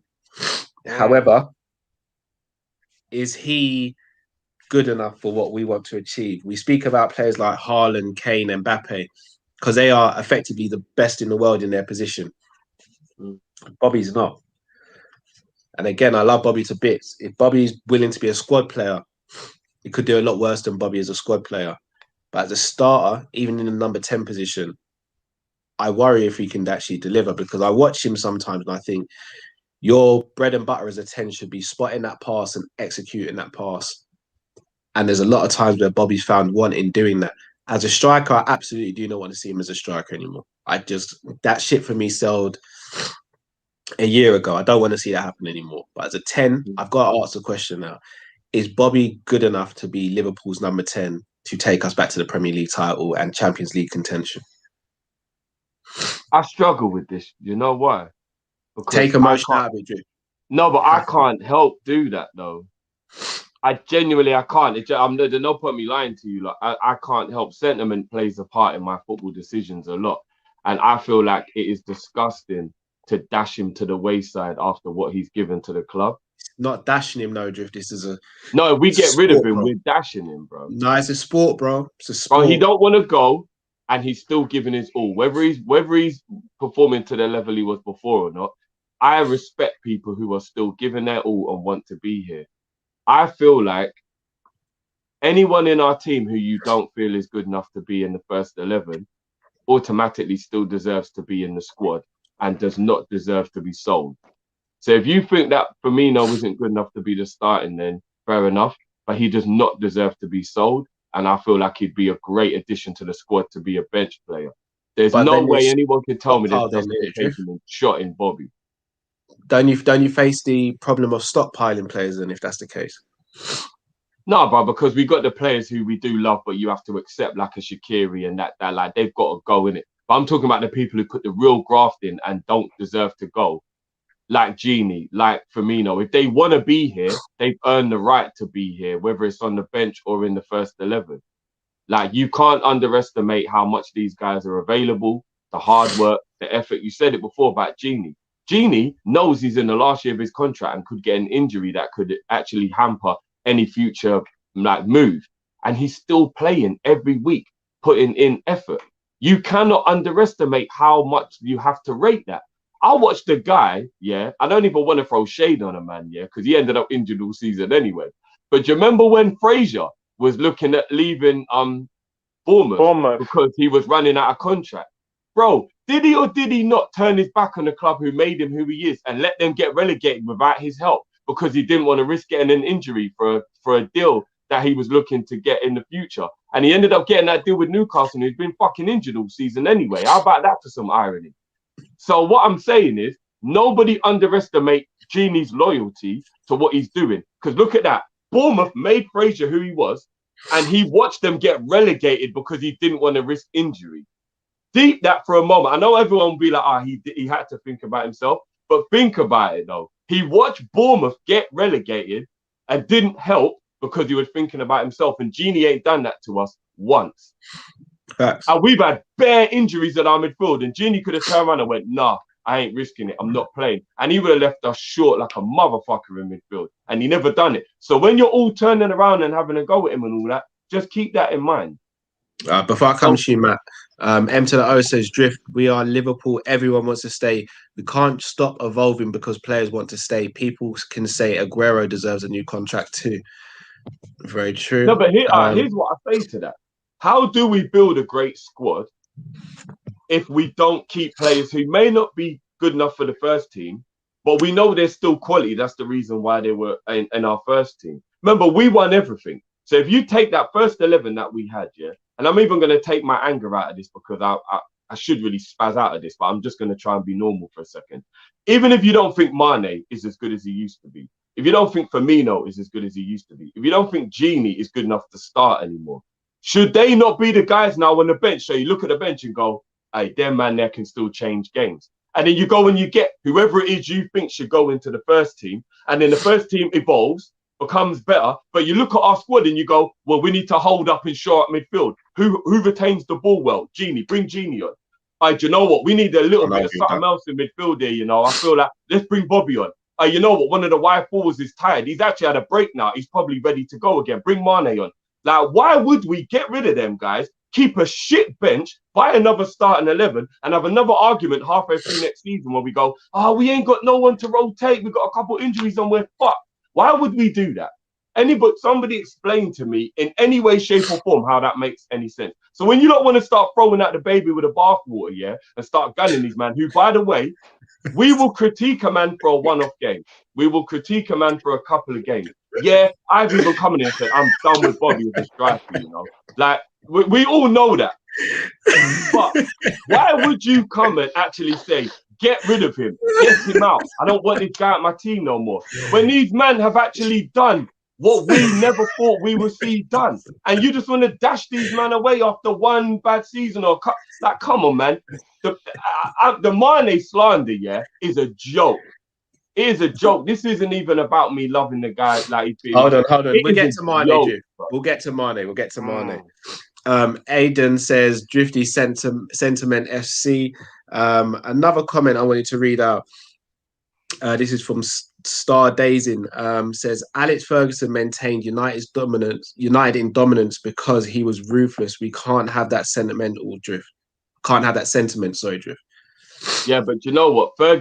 First of all, Fergie always had the money to do what he wanted, which made it a lot easier. Like, I could, if I was a millionaire and I bought a pair of Air Force Ones all white, and then I went on the underground and someone tried to dagger me, as Cal said, and they stood on the back of my shoe. And when I got home, I saw a dirty mark. That's aggressive daggering still.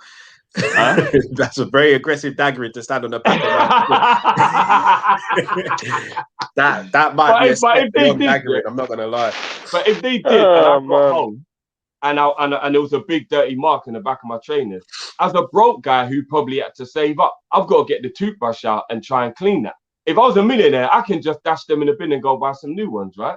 That's what Ferguson could do. Man United had more money than anyone, and we're talking about before the Chelsea days. There wasn't even anybody even close to being able to talk to Man United for money. You know why Wenger was such an absolute genius? Because he did things like got Vieira for 3 million from AC Milan. Henry was what, 12 mil? Bergkamp came before him, but I think they only paid 8 mil. Like, they weren't doing the Man U would just go 35 mil for anyone, and we're talking about 35 mil when 35 mil was today's 80 mil. They would, anyone they wanted, bang, just go slap it, money, bang, bang, bang. He could do that because he knew he could outspend everyone. And on top of that, Arsenal were his only real challenge. Now, go through how many people are there trying to win the league now? It's a joke. Yeah. It's never been this competitive with people trying to win the league. You know what I mean? So you can't just say, get rid of him. It don't work like that. Like, it don't. And we ain't got that owner who's just going to go, oh, what? You know what I'm saying? And just come out and start. We ain't got none of that. You know what I mean? So for me, if you don't want Mane in the first team, if you don't want Bobby in the first team, if you don't want Genie in the first team, if you don't want Gomez in the first team, fair enough. But then, man, they go to the bench then. You don't get rid of them. You don't get rid of them, because if you get rid of them, who's on the bench? Yeah. Facts. Matt says selling Nat at his peak would help his career. It would do, but selfishly, I want to keep him. Bogdan Mane underwent medical tests to see if he was okay. He did indeed.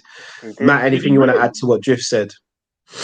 What, psychological or physical? The physical test. Physical. He didn't really go into depth, but he kind of just said, "Oh shit, I didn't even know." I had tests done to see if I was okay, but he said he was fine. So he kind of just said, "My body's fine," kind of thing. So.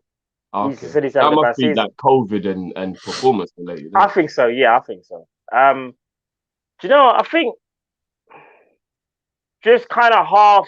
I don't know. Like, I agree with what he's saying in terms of like, obviously, it'll be silly to just like eradicate every single person that's done well for us, but because we don't think they're as good as what they used to be, we just sell them. Like, why not keep some of these men on the bench because they can still change the game? It's just that at the peak of their powers, they can't do it week in, week out. Whereas on the other hand, you got some people that are like, nah, when they're past their prime, man, let's go and get these up and coming youngsters. But let's be real, have to be real again though. Do we have the type of management, or shall I say, the owners Ownership. that are gonna go and buy you a Ferran Torres, or do you know what I mean? Or like someone who's like up and coming, who's 20, 25 mil, and they are the guy that you bring off the bench. You kind of really don't do that because those guys that we're buying at 20, 25 mil are the guys that more likely than not are going to be on the cusp of being in the starting lineup. And we want to make sure that those guys there are the new next Salah, next Mane, next Firmino. So, yes, it's all mad. It all comes down to our owners, isn't it?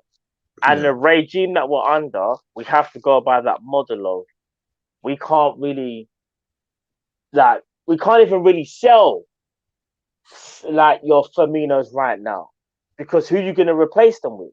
Because let's be real, our squad right now is not the greatest. It really isn't. If you think about some of the, bruv, let's be real. Dare I say it, Spurs might have a better squad or maybe top heavy squad than we do. Lucas Moura and Birdvine versus Origi and Shaqiri. Just if I just gave you 2 and 2. Yeah, that's a fair point. But then midfield, I think we outdo their midfield. Okay, Ndombele's not starting. They're playing 4-2-3-1. Ndombele versus who do we have? Okay, well, we got better numbers. We got Ox, Cater. Yeah, I think we got a better midfield option. Numbers, but not quality. Just numbers. No, I think in midfield we got better quality and numbers. I mean, don't forget, midfield is our strongest position, really, if you think about it. Hear me out, because you man will be surprised. Hear me out. 4-2-3-1. Let's say, for example, at Spurs right now, their favourite right now is Højbjerg, and who's the other person they normally play? Oh, they've got Sissoko, Højbjerg, Winks, Ndombele, Lo Celso. Bro, none of them can talk to any of our players. Dele Alli. Bro, I'm not trying to say they're amazing. But they can't talk to our players, bro. No, but I'm not trying to say they're amazing. But let's be real. I think people are saying like our midfield is the greatest. But our midfield can't even stay fit. The only person that stays fit is James Milner. We're talking about quality. No, but that's different though, bro. But again, let's be real. If I said to you, all right then, Ndombele, I'm just going to give you some names, by the way. I wouldn't swap our midfield for this. No, but hear me out. Our midfield is still better because we have Thiago and we have Jordan Henderson and Fabinho and Gini Wijnaldum. Those are the 4, in my opinion. So straight away we smoke them, bro. But when you go past that, again, when you go past our top 4, it starts to really kind of dip, right? Yeah, but Tottenham's first 4 can't even talk to that. So even if we've got slightly better bench, we still got a better midfield. No, we do have a better midfield. We have better quality, but I think they might have more numbers. Depth, though. They might have more numbers, though. I only think their depth is there because their players aren't injury prone. I feel like I'm just thinking we got better quality, like Thiago, Fabinho, Henderson, Gini Wijnaldum, Fab. We got better, but I think their numbers though, bro. Because think about it, they're not on the same level, but they got more numbers of quality. Like it's kind of a weird one because if I said Ndombele, Lo Celso, Winks, my mind's gone blank. Dele Alli, Sissoko. I've missed out another guy. Højbjerg. They got some quality in there. They're good players. They got quality in there. But I still don't think their midfield can talk to us. No, the other midfield is better, but they got a lot of numbers that I think people are sleeping on. 1975 Jamrock says, then Man United realised that's the wrong approach. To an extent. I'm not even, I hope this don't come across in a bad way, but 1975 Jamrock, we always have like very contradictory views with each other, especially us 3 and you. But you sort of articulate your stuff really well. We'd love to have you on the Friday show, man. Like we've said it a few times, but come on, jump on the Friday show because it's nice to have someone that we can sort of have a back and forth with who can back up their arguments and debates. I think it would be a nice little call if you did that. You do say some stuff that, even though we don't agree, it kind of has to make us think as well. So please do come on. And then finally, this is where it's going to get mad. Sadio Mane. Yeah, I'm choosing to stay out of this one. All right. Shall I just say my bit then? Yeah, go on. Go on. Yeah. All right. So this season, I think Mane's been really bad over the course of this season. Really, really bad. His worst season as a Liverpool player. Is he on a decline? We'll only know this time next year. Personally, I don't think you can say after one season someone's on a decline, but I think you can argue it.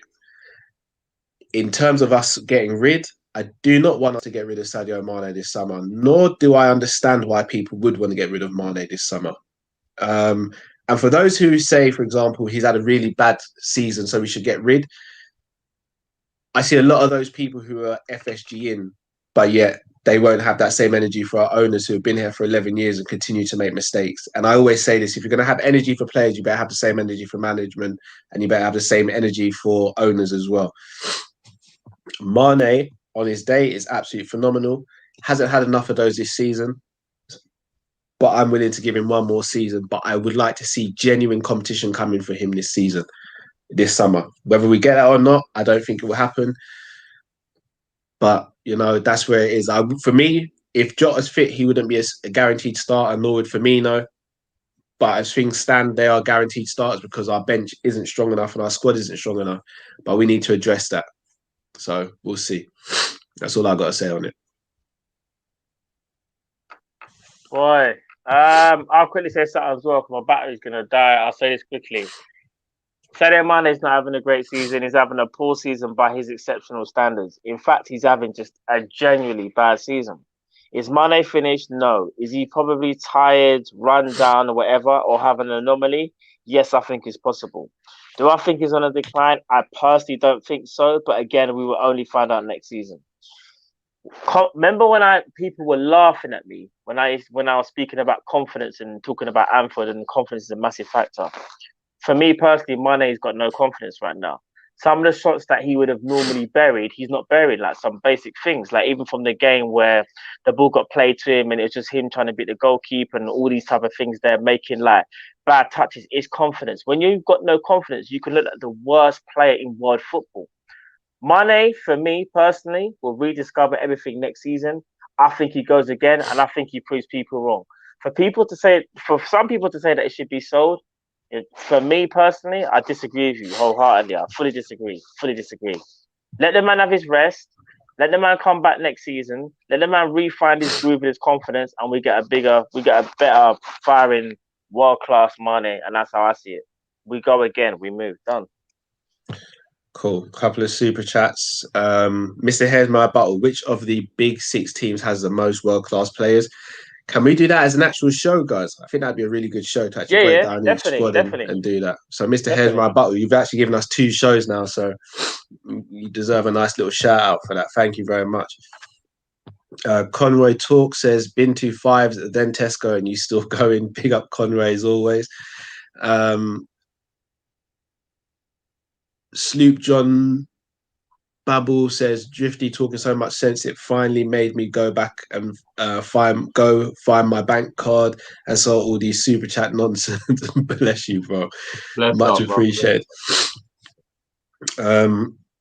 Football Frenzy 2709 says, only reason people may be thinking selling Mane is because if the decline is true, then he will be worthless at 30, nearly 31 next year. Not my opinion. That's a fair point as well. That is a fair point. AA says either Mane or that hairline has to go ASAP. We're thinking like FSG then, are we, guys? I thought we were going to stop doing that because they've conditioned us. No, but we have to look at what the situation we're in as well, though, Drift. Even though we don't like it, it's our situation. It is our situation. Matt says, not seen Drifty this down since the 17-18 Champions League final. Bogdan says, wouldn't sell, but it's a 50-50 chance if he's declining. I agree. 50-50. Done. It's 50-50. Look, Drift, as I said, I don't want him sold. I think it is a 50-50 on whether he's declined or not, but we won't know the answer of that question until this time next year, in my opinion. But people saying they want to sell is because we've been conditioned to think we have to sell a player when they hit a certain age and get in a younger player and build them up. I'm with you. Keep Mane, go and buy someone who's seen as better than him then. And then let them both battle for the position. And if he's in the decline, you've already got a ready-made replacement, and then you go and get another player next year when you sell him. That's the way I see it. I wonder how many Bayern Munich fans said sell Robin and Ribery. Yeah, but I mean, it's a very different situation to us, though. And again, Drift, I agree with what you're saying, but you have to look at the situation we are in. Bayern Munich, they monopolise their league, so they can afford to do that. And as you said with competition earlier, Drift, with Man United and Arsenal before, who have Bayern Munich got as competition in that league? It's only Dortmund or Leipzig every season. We've got five other teams. But the point still remains that they kept their squad by moving people who were no longer first teamers into the squad, bringing in other first teamers, and it kept them strong. You know, I agree, but again, it's different with Bayern, bro, because even though they bought in top quality players, like Gnabry cost them next to nothing, Coman cost them next to nothing. They've actually bought, like, Goretzka was free, Kimmich was because they have no competition to buy these players. Like, no one else can challenge Bayern Munich. You go to a player and say either Bayern Munich or Leverkusen, there's only one outcome in it. Whereas over here, so if we let Bobby and Mane go, how do we replace that quality in the team? Seriously. No idea, bro. No idea. I don't get why people think that's going to be some easy thing. Do you know how good those two players are? Like, people are just acting like that's going to be some real easy, quick fix thing to do. I don't get it at all. I'm confused, man. I agree. 1975 Jamrock says Firmino more willing to be on the bench than Mane.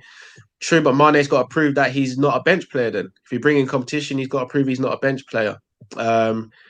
Ed, father of two men, David, says everyone talks about players' ages. Sports medicine shows top players can go to 33, 34. Look at Ronaldo and Messi, sell cater and give Genie his wages. Look, the age thing, everyone knows where I stand on the age thing. If you were to say name some of the best players in the world right now, you're looking at Lewandowski, Ronaldo, Messi, De Bruyne. Even if you just look at the Premier League, Mahrez, Gundogan, De Bruyne, like, they're all 30. The only time age matters is when it comes to the price tag, because obviously if you can only have the player for a certain amount of time, then the price of the player will come into thing. Other than that, if a player's late 20s or early 30s, he can still ball out. Like, Aubameyang went to Arsenal at 29, nearly 30 years old, and he had 2 or 3 world-class seasons. Like, why does everyone think that? Like, look at Jamie Vardy. You lose your pace, do you? Jamie Vardy played football in the early parts of his career at a level where it was so difficult, it would have been a lot more physically draining than playing Premier League football. And he's 34, still with pace, running around being Leicester's top striker in a team trying to get Champions League football. Come on, guys, man. The age thing only matters if the individual himself isn't taking care of himself, or, you know what I mean? Like James Milner, 35, and he's one of the fittest players in our team. The only reason why his legs are going a bit more than others is father time is catching up with him, but he's the fittest guy, one of the fittest guys. He's 35 years old. Come on, man. True. Come on, man. Sharon Preet says we should go all out for Kane. Imagine him with Mo and Mane. Damn right. Damn right. Last super chat before we go. 1975 Jamrock says all teams don't play the same way when you have a coach that plays intense as Klopp. Every week a player is injured in practice. It's not just age. This is why we need you on that call, 1975 Jamrock. Musa LFC 21 says, personally, I don't think Mane or Salah would sit on the bench for a run of games for either Jota, Sancho, and Mbappe. Look how they react to being dropped. That's a great super chat. But then they will fight for their place back in the team, and that competition is healthy, though, isn't it? It's true, but what I'll also say to that as well is Mane and Salah probably don't react well because they look at the bench and think there's no one even close to me on the bench. Yeah, them man, they can't talk to me. Even though Jota's been playing well, they still feel like they still feel they're clear of Jota, you know? Like, they look at that. Like, Mane, that response Mane gave was like he brushed off Klopp like, are you gonna bench me for them man? There, are you like that kind of aggy like kind of. You want to know the wickedest thing is about that whole Mane thing as well. First of all, I believe Klopp when he said he just came to me, apologized. I apologized to him for not explaining it. Done. Like I believe that. Anything Klopp says about in-house stuff like that, I think you can tell a genuineness on his face of how he's saying it to know he's telling the truth. Do you get what I'm saying? So at the end of the day, it just goes in the bracket of he had that fallout of Hendo, squashed. Had that fallout with Salah, squashed. Had that mini fallout with Milner, squashed. He had that fallout of Mane, squashed. It's no big deal. So it doesn't mean that if he gets subbed again, he's going to spaz out or he's going to this or he's going to that, because none of the other players have. So let's just, when people are attitude stinks, I'm sorry, has he not been here for 5 years and been a model professional? But he had one little spaz out and now all of a sudden his attitude stinks. Come on, man. On and off the pitch as well. On and off the pitch. Come on, man. People, this is what I'm saying. People are so quick to dash man to one side. Get rid of Firmino and Mane. Get rid of. I cannot believe that people are actually saying get rid of them. Like, right, all right. Indeed. But people, we are going to wrap up there. Mad. We're going to be back tomorrow afternoon with the preview for the Burnley game. So we'll release the times of that on our social media. So make sure you check out our social media before we head off as well.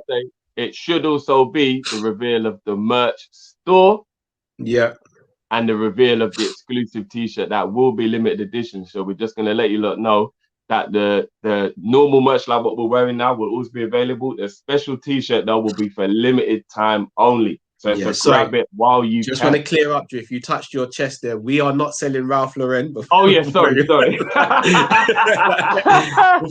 goes on the website, we are not collaborating with Ralph Lauren. We're not selling Ralph, bro. From now.